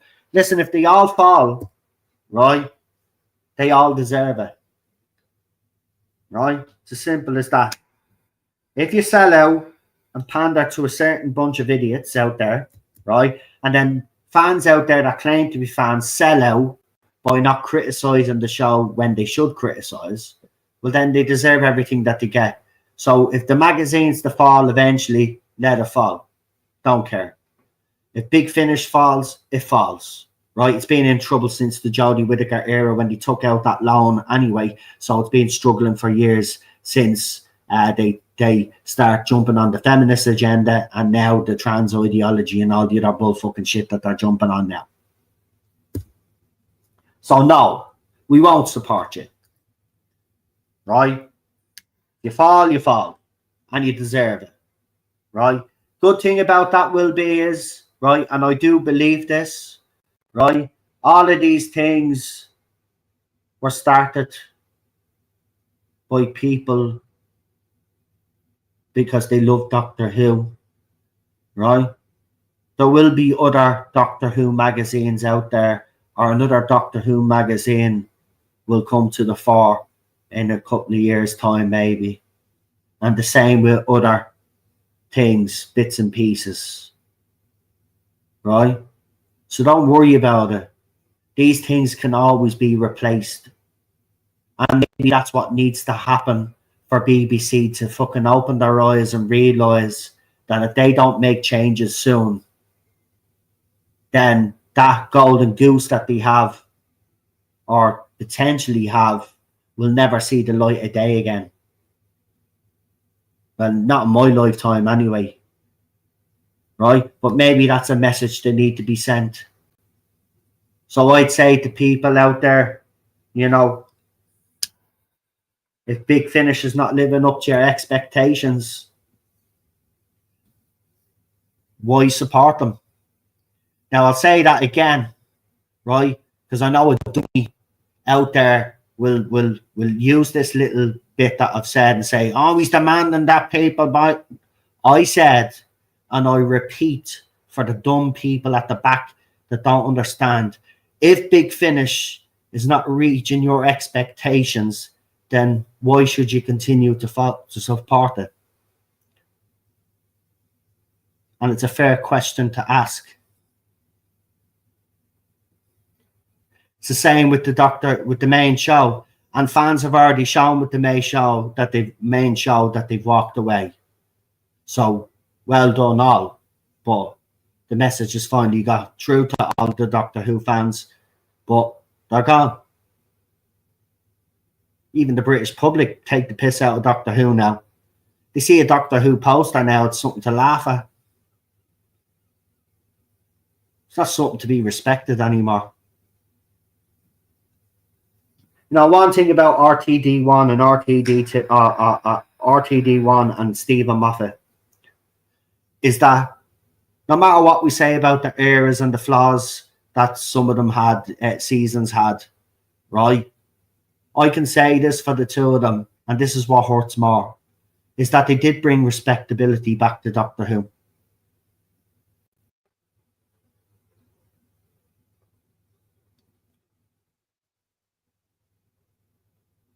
And I know some people are going to say, well, RTD had the farting aliens and the Azorbalov and all of it. Yeah, okay, he had stupid fucking things in it, right? But overall, if you look at everything that he done in his first era, he brought respectability. And I think Stephen Moffat reinforced that, because the 50th anniversary year, I mean, Doctor Who was hot. That was the hottest that Doctor Who had been in decades. Right? It was lovely. We were proud to be Doctor Who fans. We had our chests out, we held our heads high, and we weren't afraid to come out and say, yes, we are Doctor Who fans and we are fucking proud of it.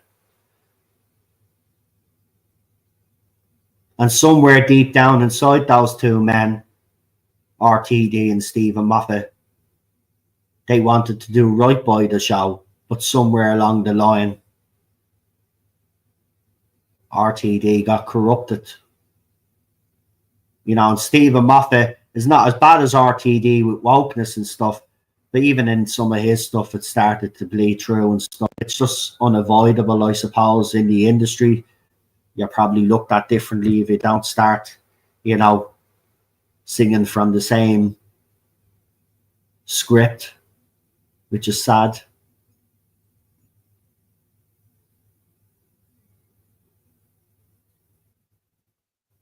I needed to do this stream today. It's been a couple of weeks since the finale. Well, it's been a while since the finale, but it's not that things have been building up. I'm not angry anymore. You can hear it in my voice. I'm gone past being angry. It's just a shame. I've gotten to that stage where I'm kind of like, you know, thinking of all the different possibilities that could have been and different routes that this show could have took to make it successful. But we've had two of the most damaging eras in the show's history, Chibnall era and RTD2. And I think if you take your Doctor Who hat off for a couple of minutes and just think as an outsider or as a fan of sci-fi generally, you know that this show is done for. But again, you know, it's not just RTD's fault, BBC's. Some of these fans out there that were in positions to say something and never did. And then the sheep that just will like Atten because it has Doctor Who on its mad.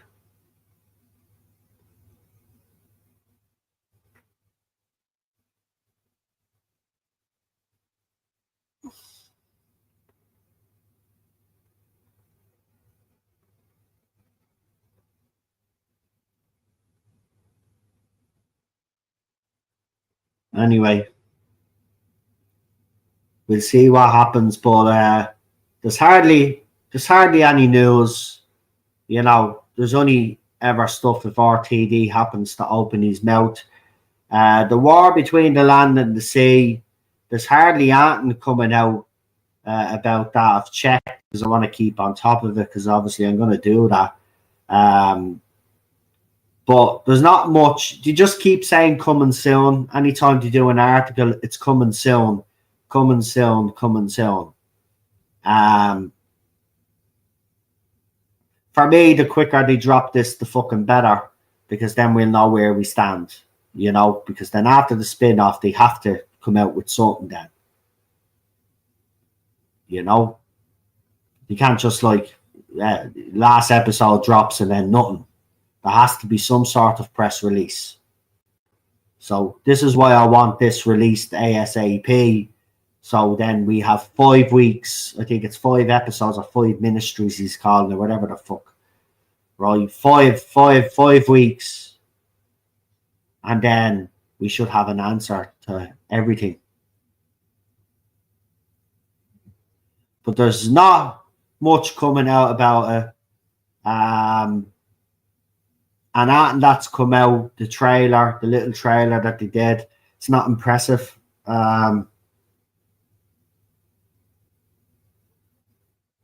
It kind of has a Children of the Earth kind of feel, Torchwood season 3 feel to it, kind of like that, big and epic like that, I should say.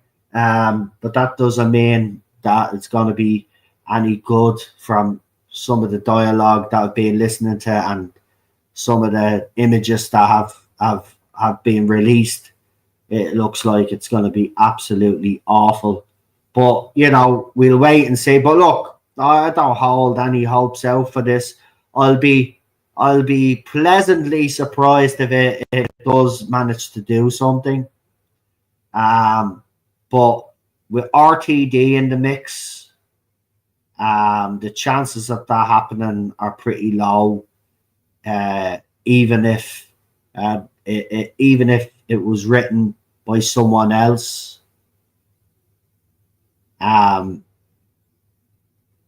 He's there. He has his imprint on it. So it's, you know, and for him, everything, the message, you know, is more important. So it's not, I don't expect to be watching something that's going to make me sit at the edge of the seat, sit up and pay attention to. But we will do it, as I said, because, you know, I'm a glutton for fucking punishment at this stage. Jesus.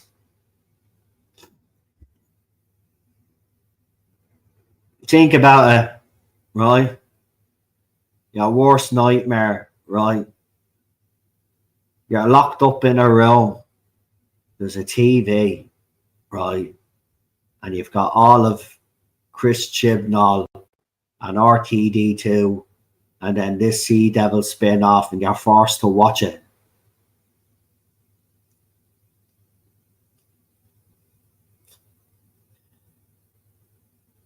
Mad.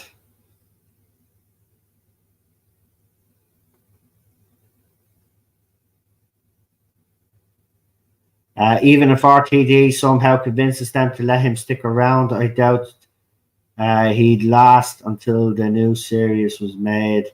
It's his way or no way. Well, he's already said he's got his rules. You heard that. He's very forced. Listen, we've heard that over the years, even during his forced era.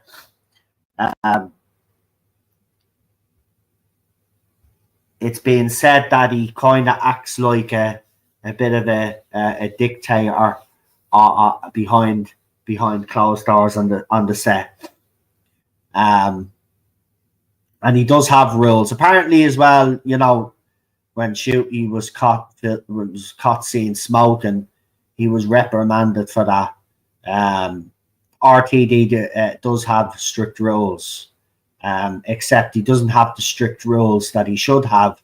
Like, for instance, people, running around naked on set and stuff like that, like what happened in previous eras of previous era of his show. Like, he has rules, but doesn't have the rules that he should have in place. And the BBC should have those rules in place as well. You should conduct yourself properly at all times on set, right? But even this era, the behaviour of some has been questioned.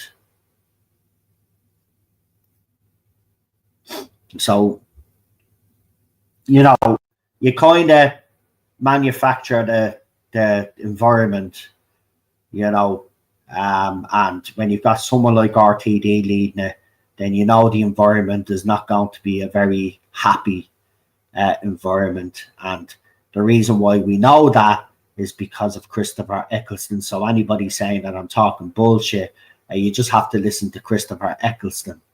And he'll tell you that working under RTD and that environment was hell. So, it's not that we don't know.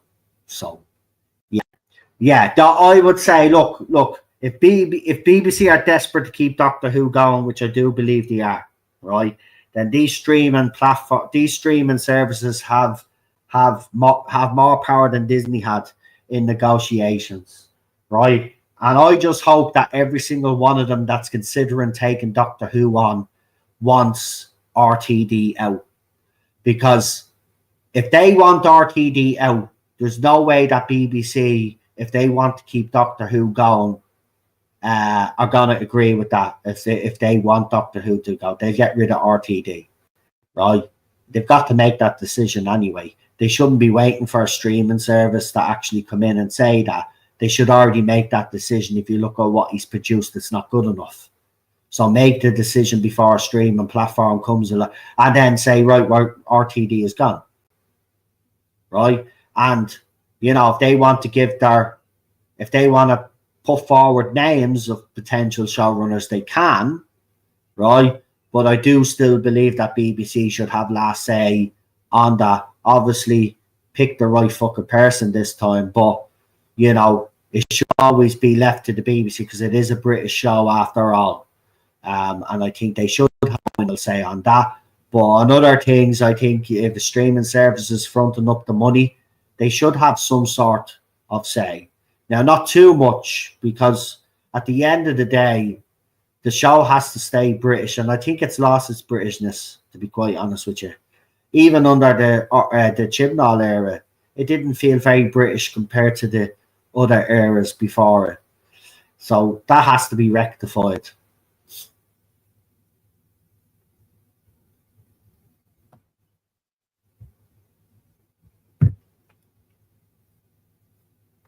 Mate, cheers for everything, my friend. Also, more videos, please. How are you going to review the war between the land and the sea in one go, or weekly, or not at all? I haven't decided whether I'll do it. I don't think I'll do it in one go. I don't think my brain, there won't be much to process, but I don't think I'll be able to sit through. It depends on the episodes. I mean, Children of the Earth was what, an hour and a half. So we might be getting 5 episodes, but what's the runtime? Do we know the run times for these episodes?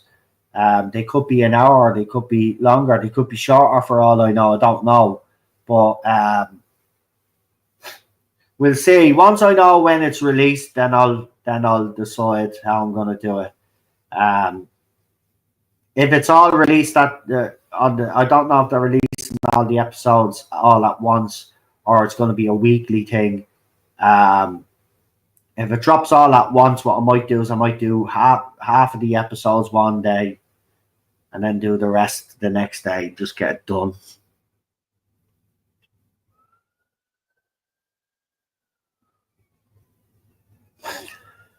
PD says, no, why do you think all the top producers on the show started to disappear after season 3 of New Who? Yeah, it's not a good work environment, I'm told.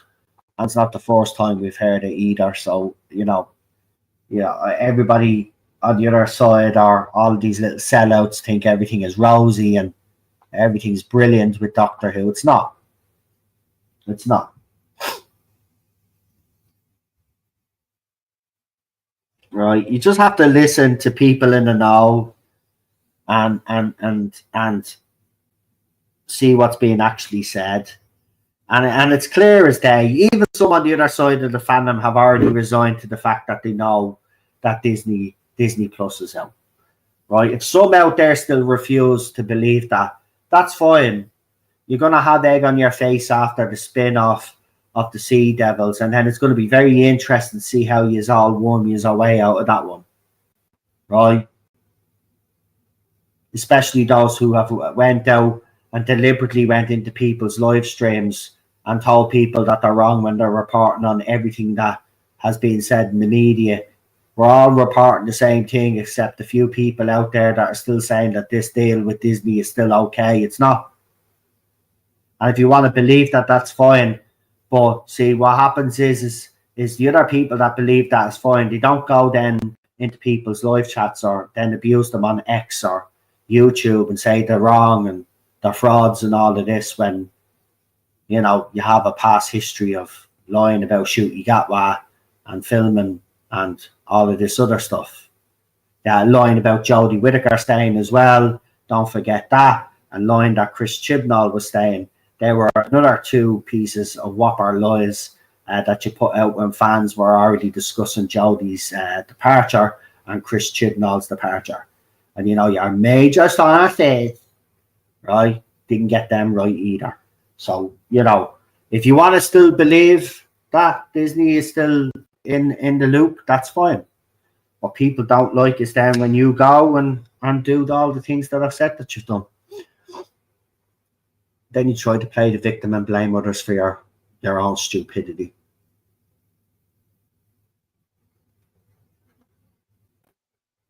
I mean, it's not really, very logical, is it?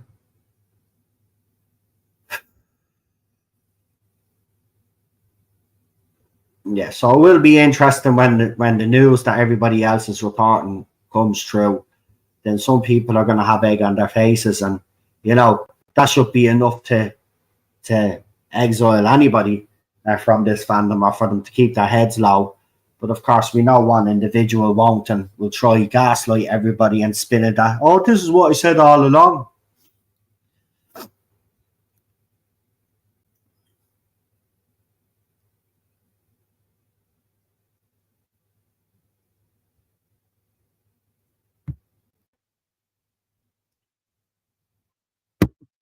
One day it will come back.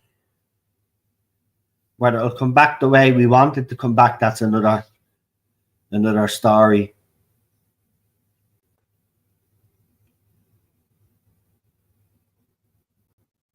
I don't think this is the end for Doctor Who. I mean, it'll come back at some stage. It's just time period when. But I do believe that, the brand is fresh. I do believe that if you got the right people in, you could do something with it. But right now, you've got idiots in the BBC who don't know what to do with it, that are handing it off to idiots who have agendas.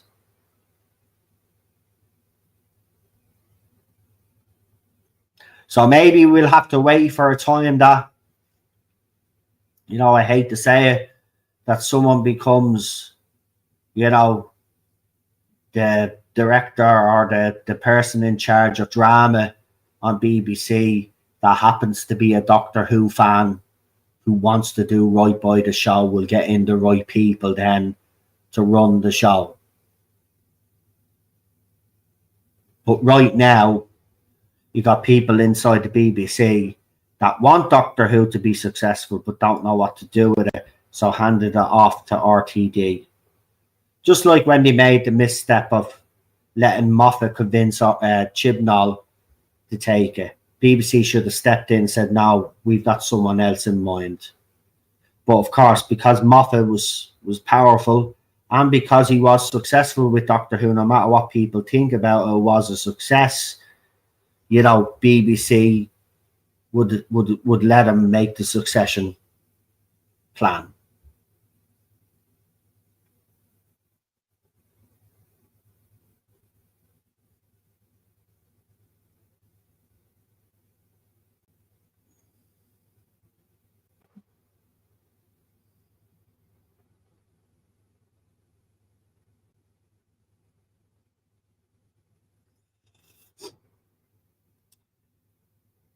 It's not the end, it's just being shelved. Personally, I just use Bad Wolf Billy to dial it back to Peter Capaldi. Yeah, you could do that. I mean, now you actually, the way he has ended it has actually, you know, opened that door. Because you could harper back to Capaldi. You could do something, you could write something that brings it back to Capaldi. Capaldi regenerates, but doesn't regenerate into Jodie Whittaker's Doctor. That whole regeneration cycle was, I don't know, you could call it defective, whatever. I don't give a shit what you call it, but it's not the true cycle. That cycle was tampered with somehow or whatever, and you got these versions of the Doctor. And then you could go back to where the point where maybe Capaldi is regenerating, or he's gonna regenerate and change history.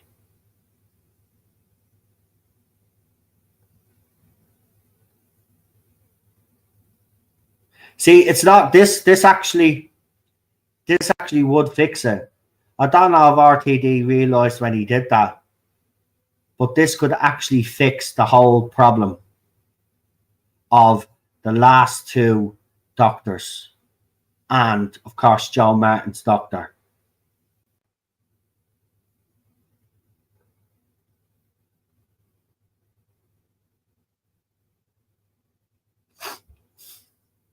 Yeah, I did speak about that earlier, Nicholas, because obviously BBC are not funding it themselves, and they obviously have a set of conditions which we showed, which is ridiculous.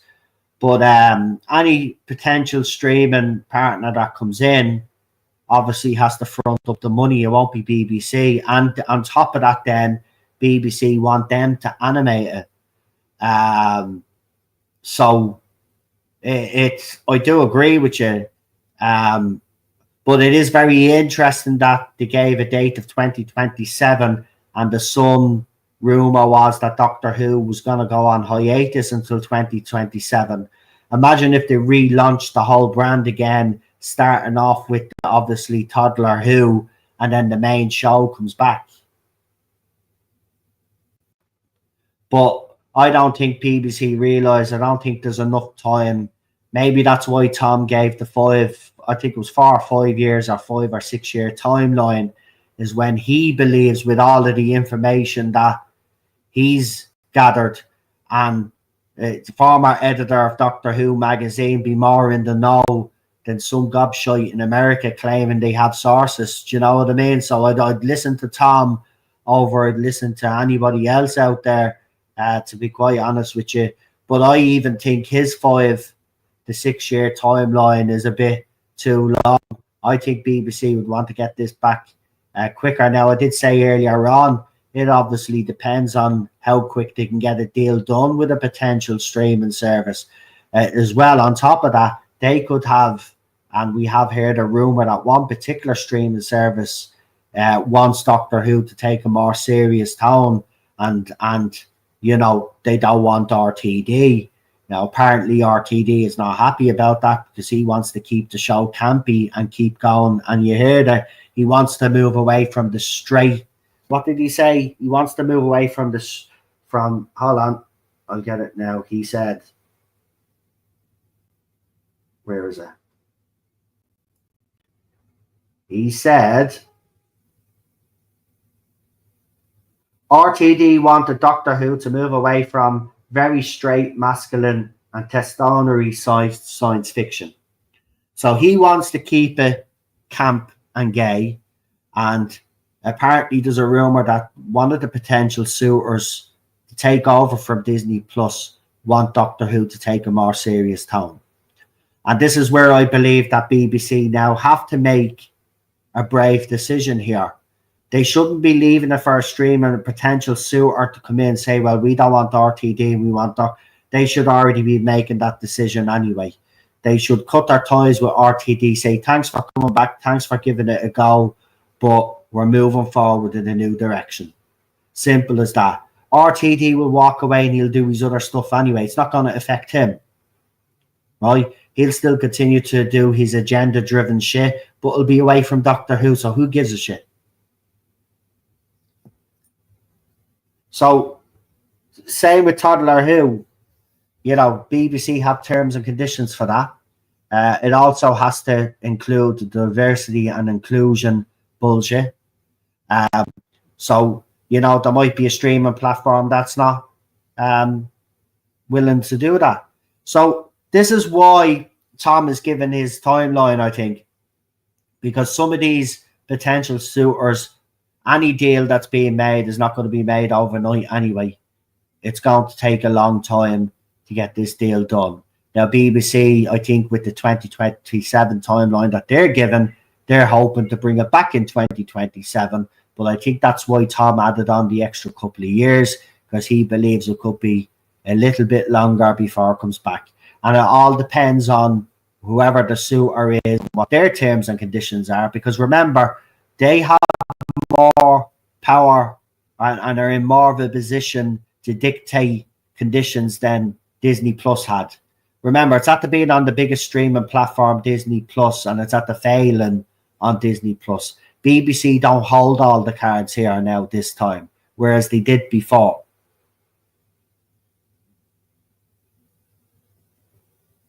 It's going to be very interesting. But if I was any potential streaming service out there, my thing for you guys is this, right? If you want this show to make you money, make BBC money, and to be successful, you've got to look at what works and what doesn't. And what doesn't work is the show turning into a fantasy, soap-driven, teeny bopper, gender-bending, agenda-driven rubbish, right? It needs to go back to basics. It's a science fiction show, so focus on science fiction. It also does the odd historical here and there. With Modern Who, that should be no problem to make a historical episode, not only interesting, but exciting and something for fans to enjoy. Right? There are no excuses anymore. Right? The problem is they've just gotten the wrong people in, and people have had their own agendas. So now, any potential suitor out there, you know, you want the show to be successful.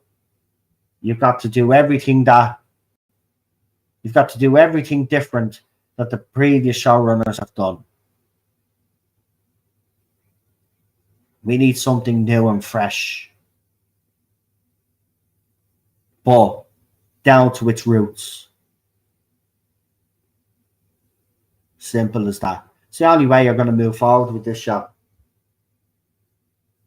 People are not going to tolerate the same bullshit, right? Because I'll tell you now, right, to any potential streaming service out there, you will be wasting your money like Disney wasted 100 million, right? You will waste your money if you give that money to RTD and you allow BBC to keep RTD, right? You'll waste it. You may as well stand up against a wall and piss against that wall, because that's what you'll be doing. You'll be pissing out that money, right? But BBC will be in no position, right? They're in a weaker position this time around. So, look, this is the fascinating thing about all of this. because after the spin-off, then obviously the press release is going to come out because it'll be official then. Then we'll know where we stand. Then the interesting thing after that will be then we will find out who has approached the BBC or who BBC has approached, right? And then we will find out through the grapevine what streaming service offered what, in what context they offered that, what their terms and conditions are. We already know what BBC's terms and conditions are, but we'll see if they add any new terms and conditions to it. That's the interesting part of all of this for me, is to see if one of these streaming platforms could come out on top, but also what their terms and conditions were. Will we still be going forward? Because RTD obviously is still hoping that they go forward with him, right? But I think that would be absolute, look, you'd be pissing your money away. So that's the fascinating part about all of this coming up now in these next few months, the end of the year into next year.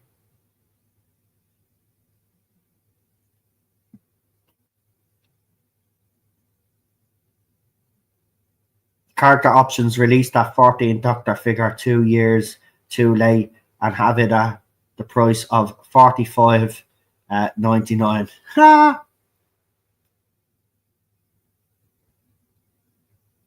I mean, they are taking the piss with the 46 quid for a toy of a Doctor that's not really popular. It's a bit of a joke. Waste of plastic. You talk about the environment and all, and hammer home the old climate change shite, and yet they're wasting plastic on these shits.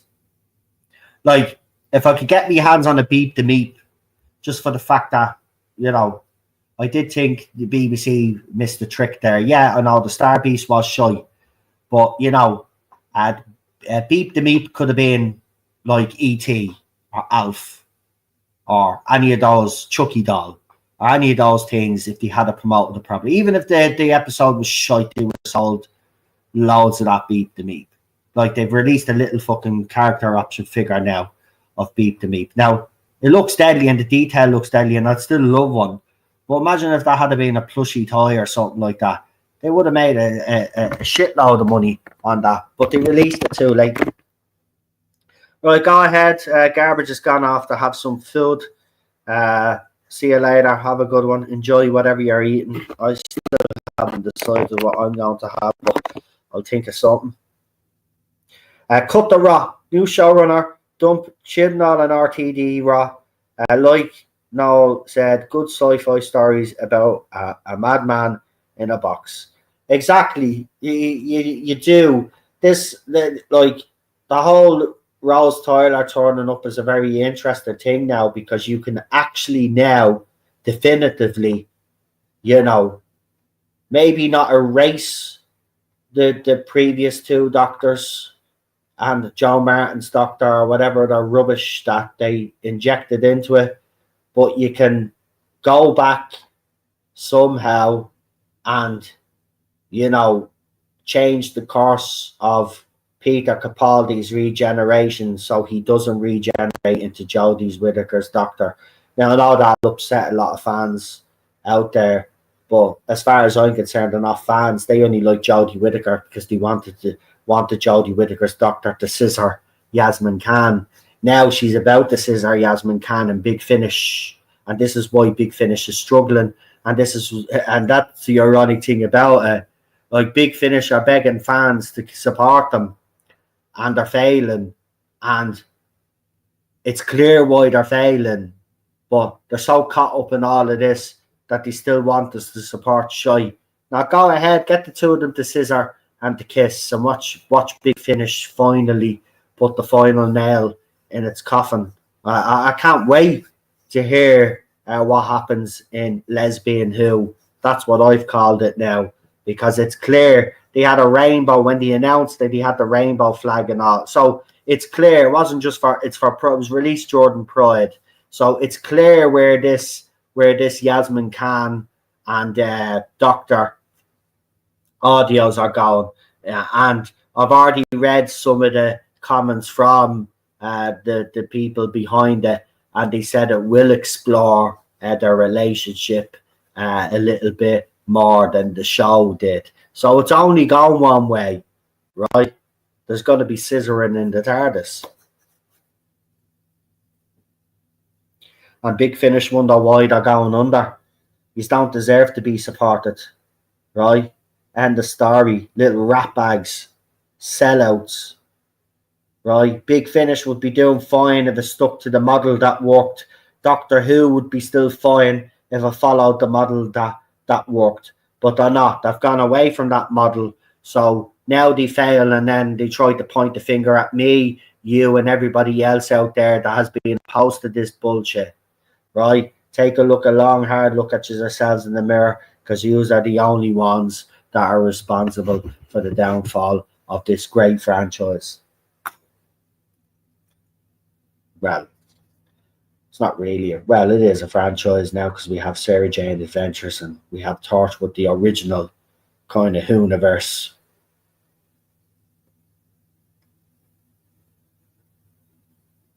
RTD did say he was going to release Beep the Meat plushies, but he even fucked that one up. I know. Because I said at the time I'd get one, even though I didn't like the episode, I would have got a Beep the Meat. Because, having Beep the Meat in Doctor Who, I thought was very clever if it had been written by someone that actually knew what they were fucking doing. And it would have been a great way to start off. Start off with something, in the comics, something that's different, but something that everybody, even the comic fans, could have got behind as well. And it could have blossomed into something fucking brilliant, but it didn't. So, even then, RTD had to force pronouns on an alien and, have a trans character, lecture the fucking Doctor. But you know what I mean?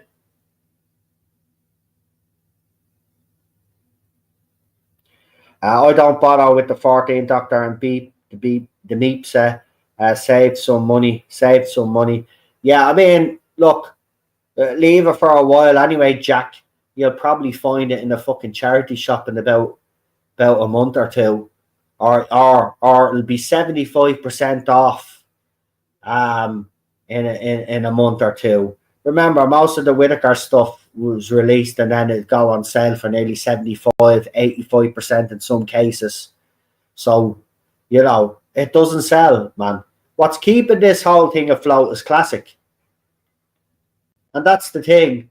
For the amount of disrespect that people have for Classic Who out there that call themselves Doctor Who fans, and even some of the showrunners have shown disdain towards some of Classic Who. But yeah, Classic Who is the thing that's keeping them all going, and that's released Classic, right? Is selling out still to this day, right? That's what's keeping them afloat, and that's what makes this even more makes me more angry, is the fact that if it wasn't for the Classic franchise, right, we wouldn't even still be here having a conversation about Doctor Who, right? The show would already be dead, right? Making no money, no nothing, it'd be gone, right? There'd be no Big Finish, there'd be no Doctor Who magazine if it wasn't for Classic Who, right? Classic Who is the thing that gave BBC something in the first place. And yet, still to this day, they treat it with disdain and disrespect.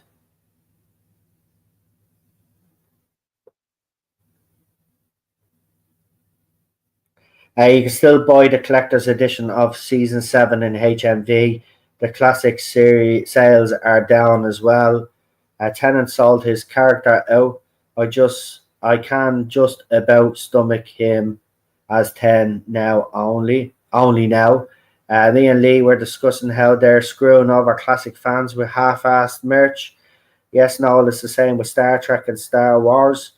Yeah, I mean, they're not making. I will agree with you on that one, Jack. I mean, they do seem to be doing their minimum when it comes to their classic releases, but they know that they have some fans by the short and curlies on that, and that is disgusting. Like, you know, um, and even if classic sales are down or some of the stuff is selling now at cheaper prices, it's still selling a lot more than any of this new Who shit is. I can tell you that. But it's sad if it's finally affected, which I did say would happen about 3 years ago. I did say if this current trend continued with the new, it and the show kept getting, it would have an effect on classic merch eventually, and it's happened. So if it's happened, we're coming to the end. So I don't care. Listen, I'll be criticised for saying screw Big Finish and screw Doctor Who magazine and all this. But as far as I'm concerned, the sellouts, and they're only in the position because they sold out, right? That, as I said, all of those things would be doing well right now if the main show was doing well right now, right? But they're not. They all follow the main show's lead. If the main show goes woke and goes into this ideology, Big Finish follows, right? And then it starts getting writers in then to write for the Doctor Who magazine that are agenda driven, right?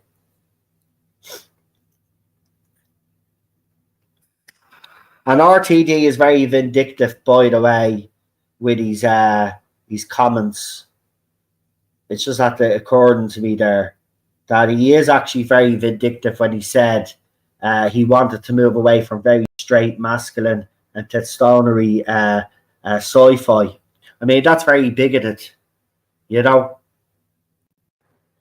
So you're basically dismissing most of the population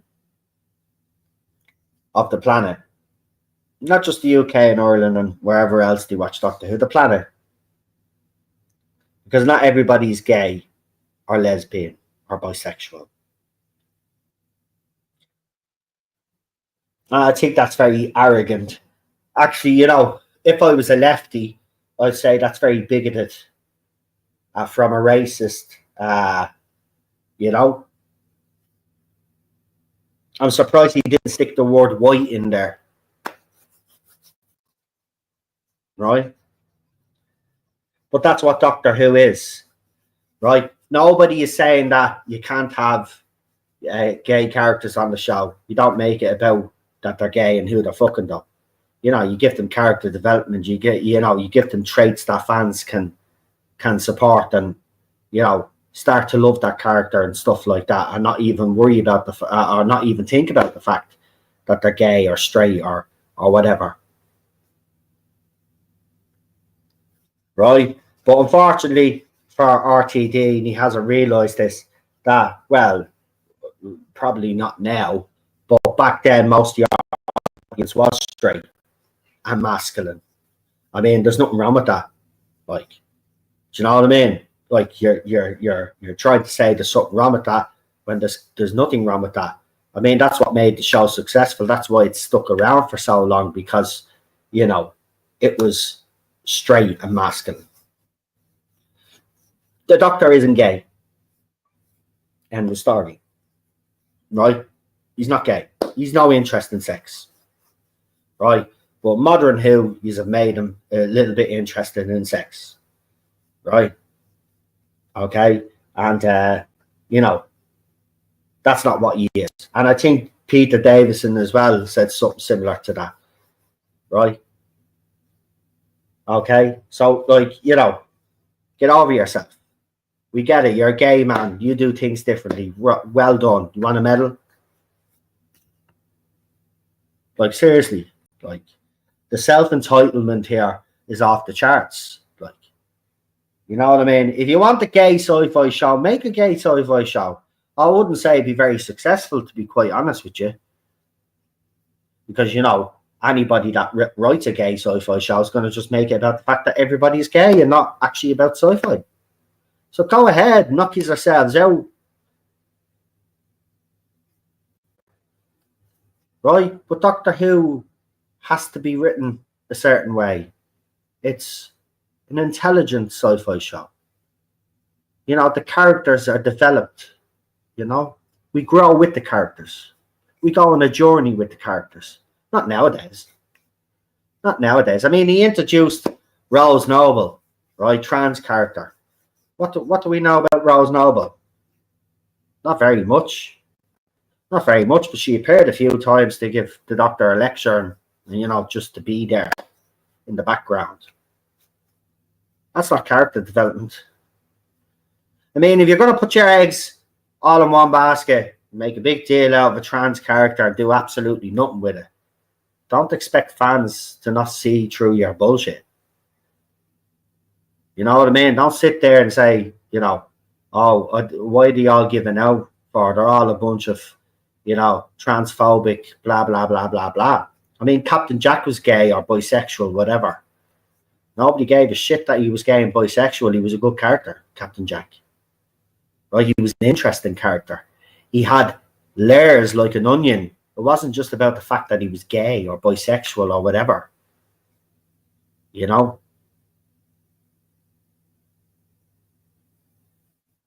There was more to his character than that. But nowadays, that's not how it's done. That's not how it's done. No, it's just, I'm super important because I'm gay. Woo! I've got superpowers because I'm gay. Woo! I'm brilliant because I'm gay. Woo! That's what you get today. That's your character development. Look at me. I'm super cool because I'm gay. I'm lesbian. I'm bisexual. I'm trans. I identify as a penguin. Woo! I got pronouns. Woo! I'm super special. And that's the substance of the character development. And then they wonder why fans like see through it. Seriously, man. It's just, I just find the whole situation just so fucking funny, because it's quite clear where they went wrong. So yeah, we got this. I might as well bring it up. So Doctor Who preschool animation invitation to pitch. The deadline is for the 10th of July. So from 5 days from now, we will see if BBC got any responses or invitations. Let's see if any streaming service shows up to pitch or to listen to the pitch, and then to that was sent to me by Bobby D75 in me chat. So thank you for that one.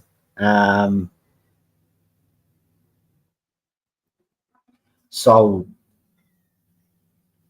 we'll see. So 5 days from now, we'll see if BBC have managed to sucker in someone into their Toddler Who bullshit.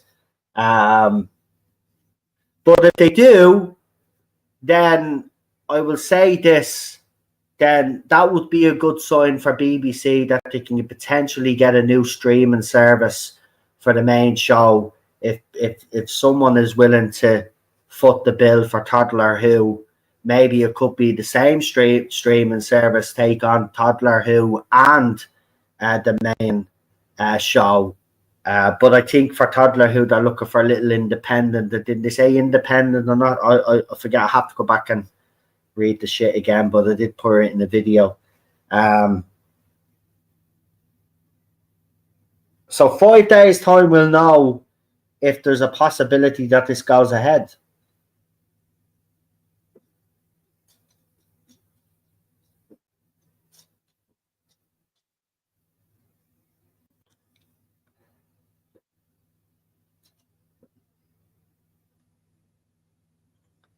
So yeah.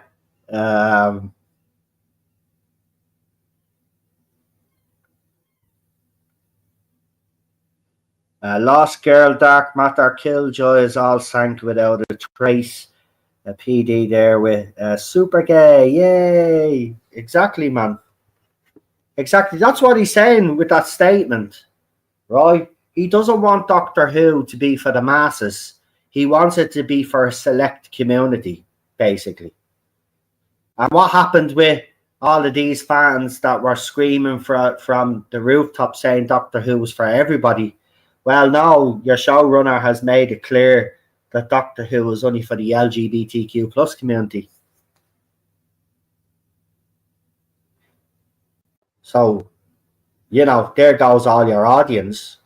And you just wonder why this show is struggling. I'm sorry, but I've got to say something that's going to hurt your feelings. But nobody gives a fuck if you're gay, lesbian, bisexual, whatever you identify as, what pronouns you use or whatever. Right? Nobody gives a fuck. Doesn't make you special. Right? You ain't special. Right? None of us are. Okay? So you don't deserve all this attention because you believe that society or somehow has, you know, not recognised you or turned their backs on you. Nobody's turned their backs on you as being fed a lie anyway. But the bottom line is you aren't that special. Right? So you don't deserve all of this attention. You don't deserve all of the marches and all of the celebrations. Right? If you deserve all of that, then everybody deserves to have a celebration. Right? Straight men then should have a celebration for being married for so long. Because for some it's like a fucking prison sentence. So we should get a fucking medal for that. Right? So we should have our fucking our month, our day, our flag. If that's the case. But you know what? That sounds fucking stupid, doesn't it? It actually does, doesn't it? See, isn't it funny how you would actually think that's stupid, but you don't think it's stupid because it's for gay, lesbian, bisexual, the LGBTQ plus community. It's weird, that, isn't it? It's weird. You ain't special, right? So just get on with it like the rest of us, right? And another thing as well, if you're an adult, right, and you think you're a different gender, go knock yourself out, do whatever you want, your body, your choice, you know what I mean? Bottom line is, though, is you don't start using that shit to try and indoctrinate fucking people out there that you shouldn't be indoctrinating. I have to be careful because I'm on YouTube, but you know who I'm talking about, right? Okay, do whatever you want to do in your own little spare time in your own homes like the rest of us, right? You keep that shit private, right? You don't force your beliefs on people. We don't force anything on us. It's not our fault that most of the population on planet Earth happens to be fucking straight. Okay? That's not our problem. But it doesn't make you fucking special.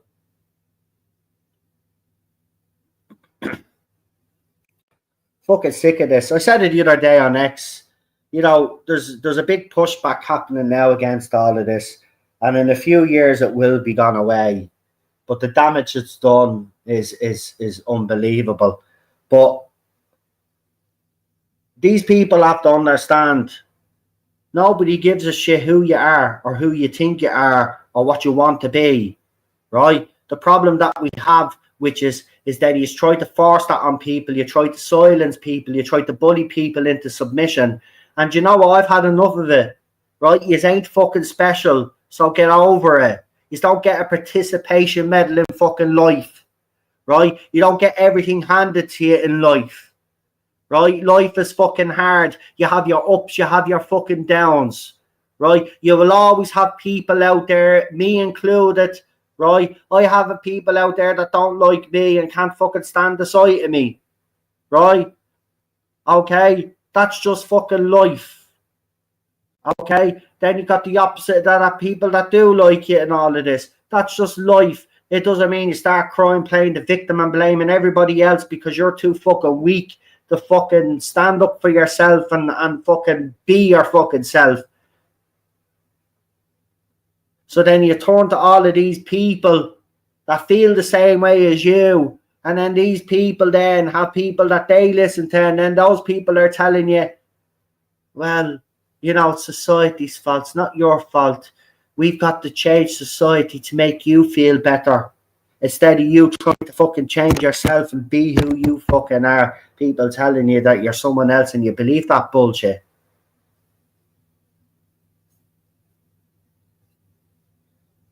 Most of us in this chat have probably had hard lives. I've had a hard life too, right? But I get on with it, okay? I don't expect special recognition, right? Or flags, or days, or holidays, or whatever it is. I get on with it.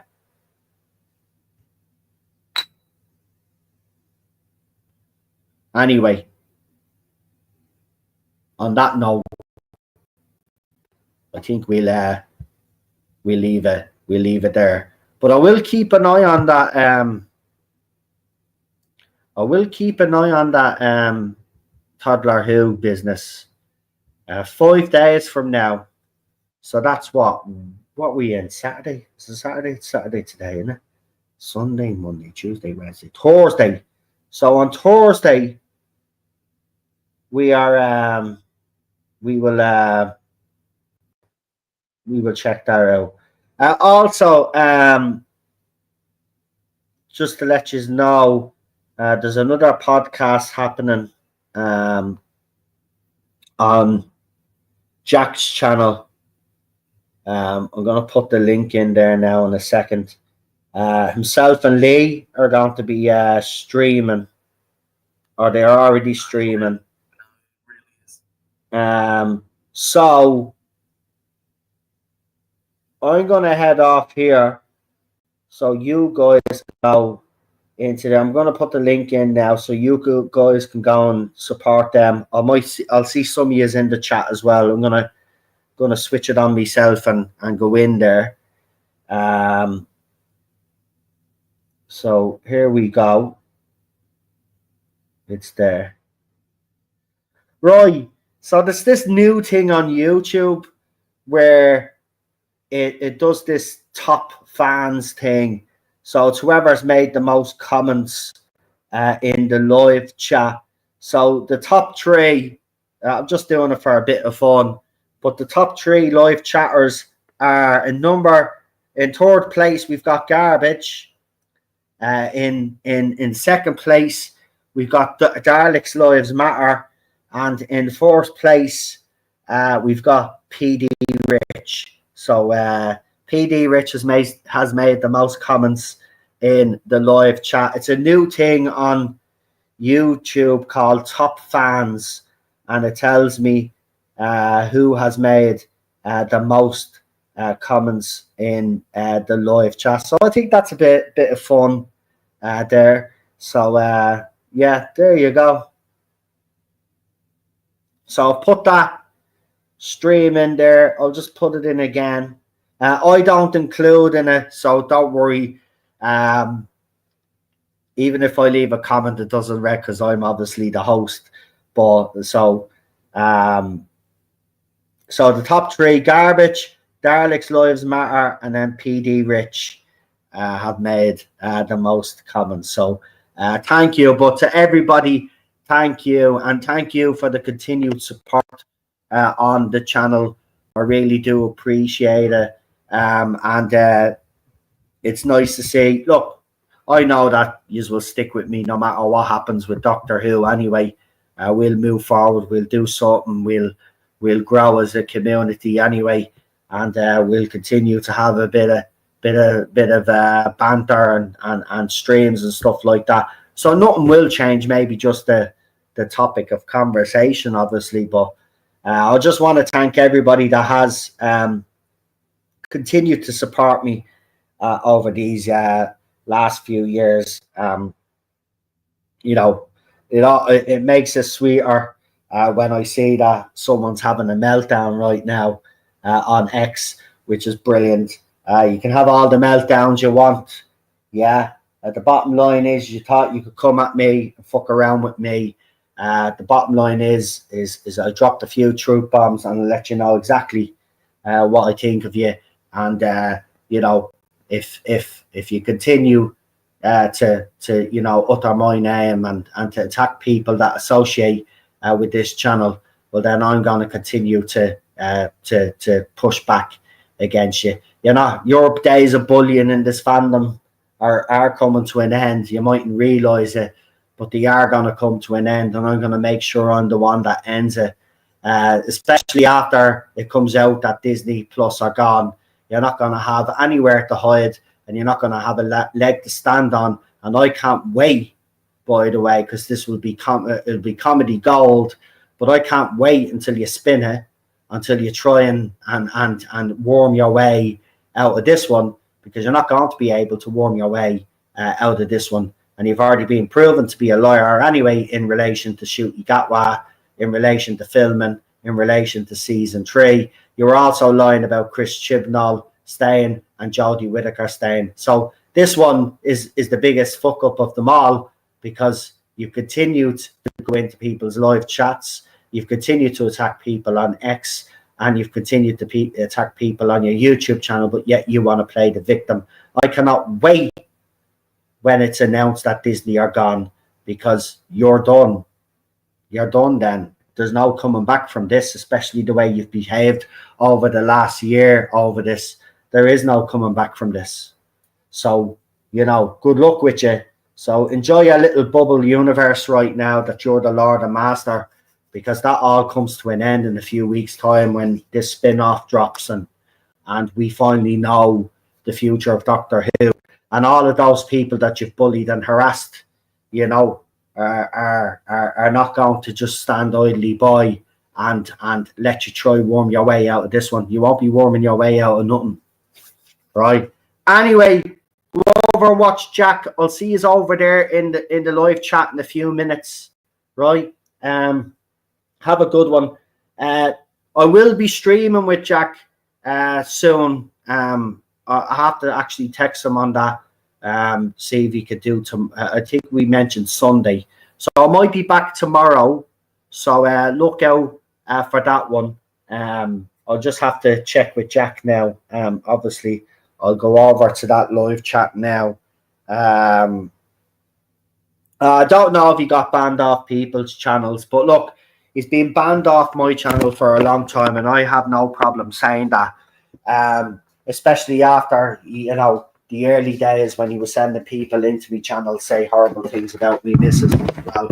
Like, I banned him a long time ago. Now he does, or he has over the years, come in sock accounts, but I think I've managed to get most of the sock accounts now that he doesn't come in anymore. But my advice is, listen, don't listen to his bullshit about calling you a coward and all of this other rubbish. He's the one that blocks and attacks behind his wall and attacks on his YouTube channel. If he comes at you and you just can't take any more of his bullshit, just block him. Block him anyway. You know what I mean? What can he do? You don't have to listen to him. None of you guys have to listen to him if you don't want to. I just choose to now at this stage because, number one, it kind of entertains me a little bit sometimes. But number two, obviously when I see him going after someone like Garbage who doesn't do fuck all to anybody, and he's gone after other people as well that we know that don't do anything to anybody, then I'm going to speak up. And I always said I'd have you backs. I don't think you've realised how serious I was about that. I try look after my community as much as I can, and you guys in it. And if I see him coming after you, I'll say something. And I know sometimes you just say things to get reaction out of me, but I don't mind reacting, to be quite honest with you. It's no skin out my nose. It's not as if I'm being affected by him, because I'm not. I just love ripping the piss out of him now, because I know once I do a video or I say something about him, he's going to react and he's going to snap. And for me, his response is to be fucking funny.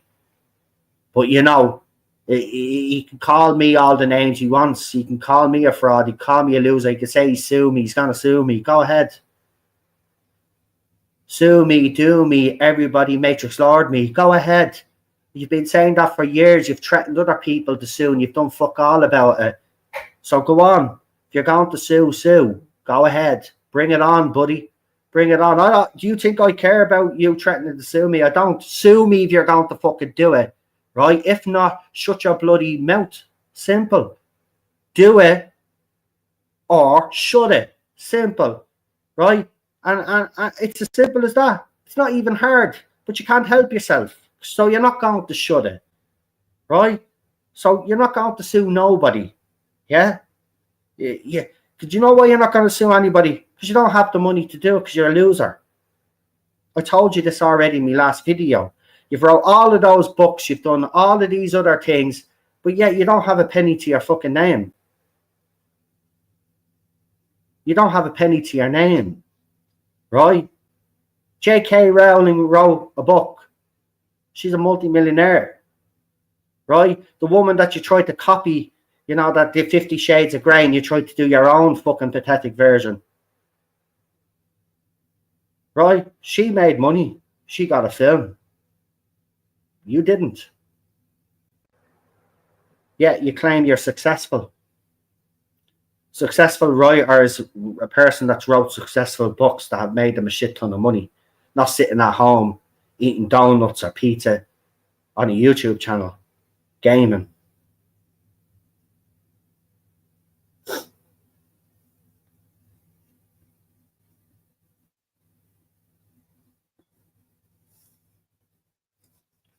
So, if you're going to sue, sue. If not, it doesn't make a difference to me anyway. I'm going to keep calling you out anyway. So you keep talking into the void there. You keep threatening to sue, because unlike the other people that you scared off with that tactic, that's not going to work with me. Because even if you did sue me, there's nothing to sue me for, right? I don't have a penny to me fucking name. So go ahead. Go ahead. Right? I don't give a shit. Right? There's nothing that I haven't said.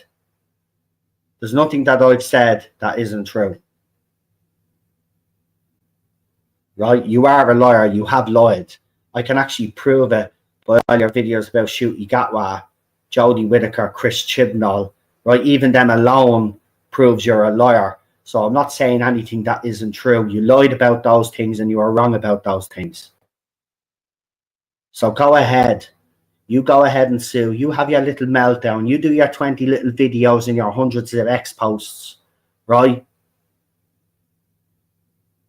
It's not going to make a difference. Still going to be a loser. Nothing changes that, right? Only you can change that, right? And the only way you can change being a loser is actually doing something of worth. And by the way, I'm not claiming to be a winner or claiming that I have this, that, and the other. You're the one that thinks you're a lord in your own little world. You've created this fantasy where you're successful, but you're not really successful. Run all of these successful YouTube channels, yeah, but 3 or 4 people might show up at a stream, if any. That's not success, that's delusion. And as I said, I have no grandeurs of thinking that I'm something that I'm not. I already know where I stand in this Hoovian community. I've got a nice little channel here, nothing too big, extravagant. You know, I get around 20 people watching me each stream. You know, so I do okay, right? But I don't have this delusion that I'm some sort of superstar in the Doctor Who fandom. Oh no. I know I'm a small little channel in a very big pond, but at least I know what I am. I don't pretend to be this master of my universe.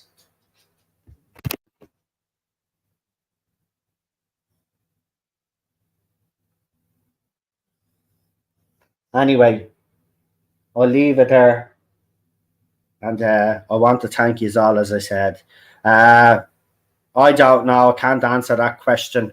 Maybe ask him, but like if I say that, he'll say I'm sending people to his channel like he always does. But he tried that trick back with the others as well. Like this is the same playbook. He hasn't changed that, and nobody. I will say this yet again. Anybody that goes to your channel to leave a comment, which is weird because sometimes when we go and I have a look, because you've made an accusation that people have made comments on your channel, yet when I go in, there's no such comment, right? There's no such comment, like. Like, you never back yourself up. Even if these comments are hidden or you've hidden them or whatever, you could publicly put all these comments up to show people the fact that you are being bullied. Like, you claim that you're being bullied. But you never show any evidence to back up your bullshit claim. Now, this is a thing that you did before with other streamers that you used to be pally with back in the day before I came on the scene. And you even fucked around with them and started threatening to sue them. Right?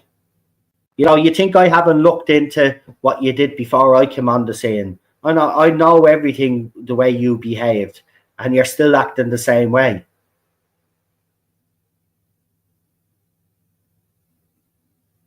You don't get to play the victim here. You ain't the victim. You're the cause of most people's misery in this Doctor Who fandom. You're an absolute disgrace.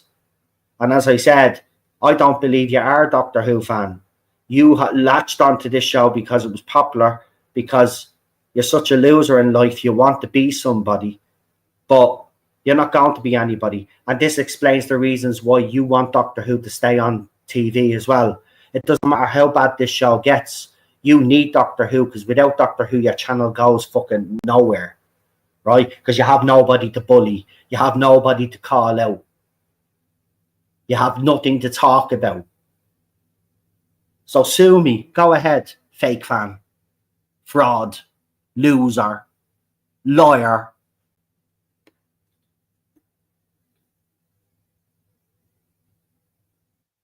He thinks that tactic's going to work with me. I've just got started, buddy. I've just got started now, buddy. You know, as soon as that spin-off comes out and the weeks get less and less, that announcement comes sooner rather than later. And when it comes out that you are wrong, if you think you're getting off the hook, you've got another thing coming to you. Right? You don't get to gaslight your way out of this one. You don't get to try change the narrative and all of this and say that you're right all along. Right? After this, when you're proven to be wrong yet again, spectacularly, this should be the end of people listening to you and your bullshit. Not that many people do listen to your bullshit. You do have a few of them brainwashed, of course, but hopefully after all of this, they'll see you for the loser that you actually are. You know? And I told you before not to come at me, because I'm not going to take any prisoners with you right this time. Your days of bullying, as I said, are over, and picking on people are over. And you need to grow the fuck up. Yeah?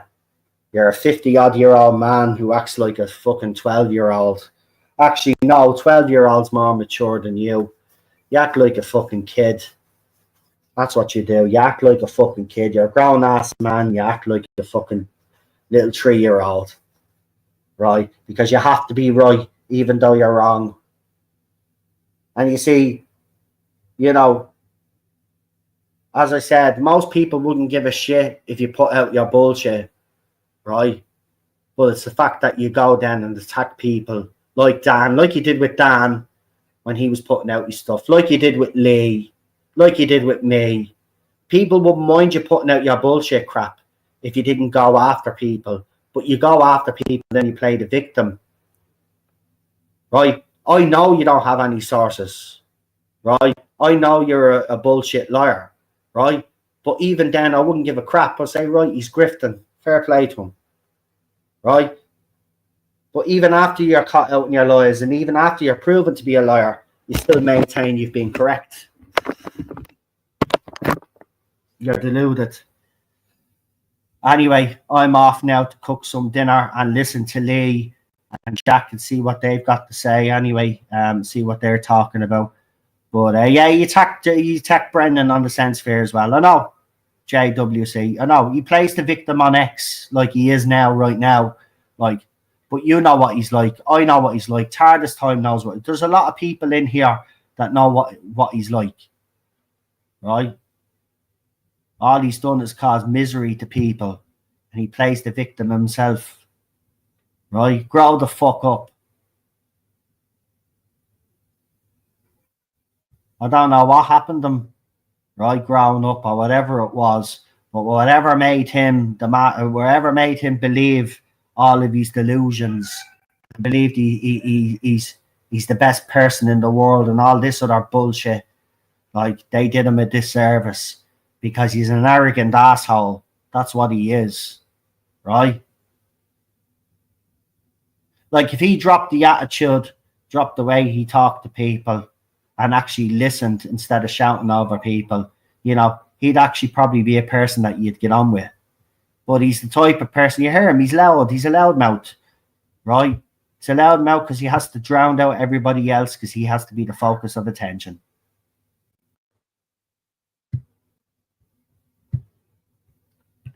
And I'm sick and tired of his bullshit now.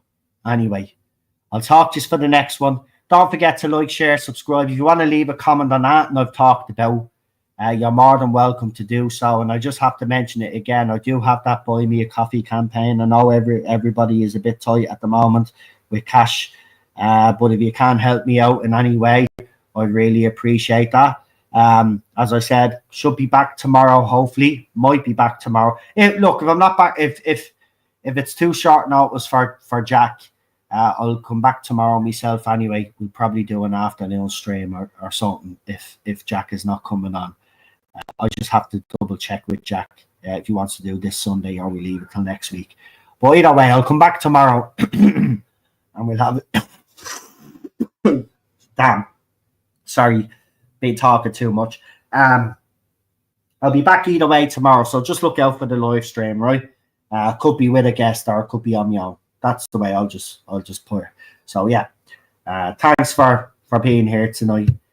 Enjoy the rest of your evening, and yeah, I'm off now to have some food because I'm actually feeling a bit peckish now.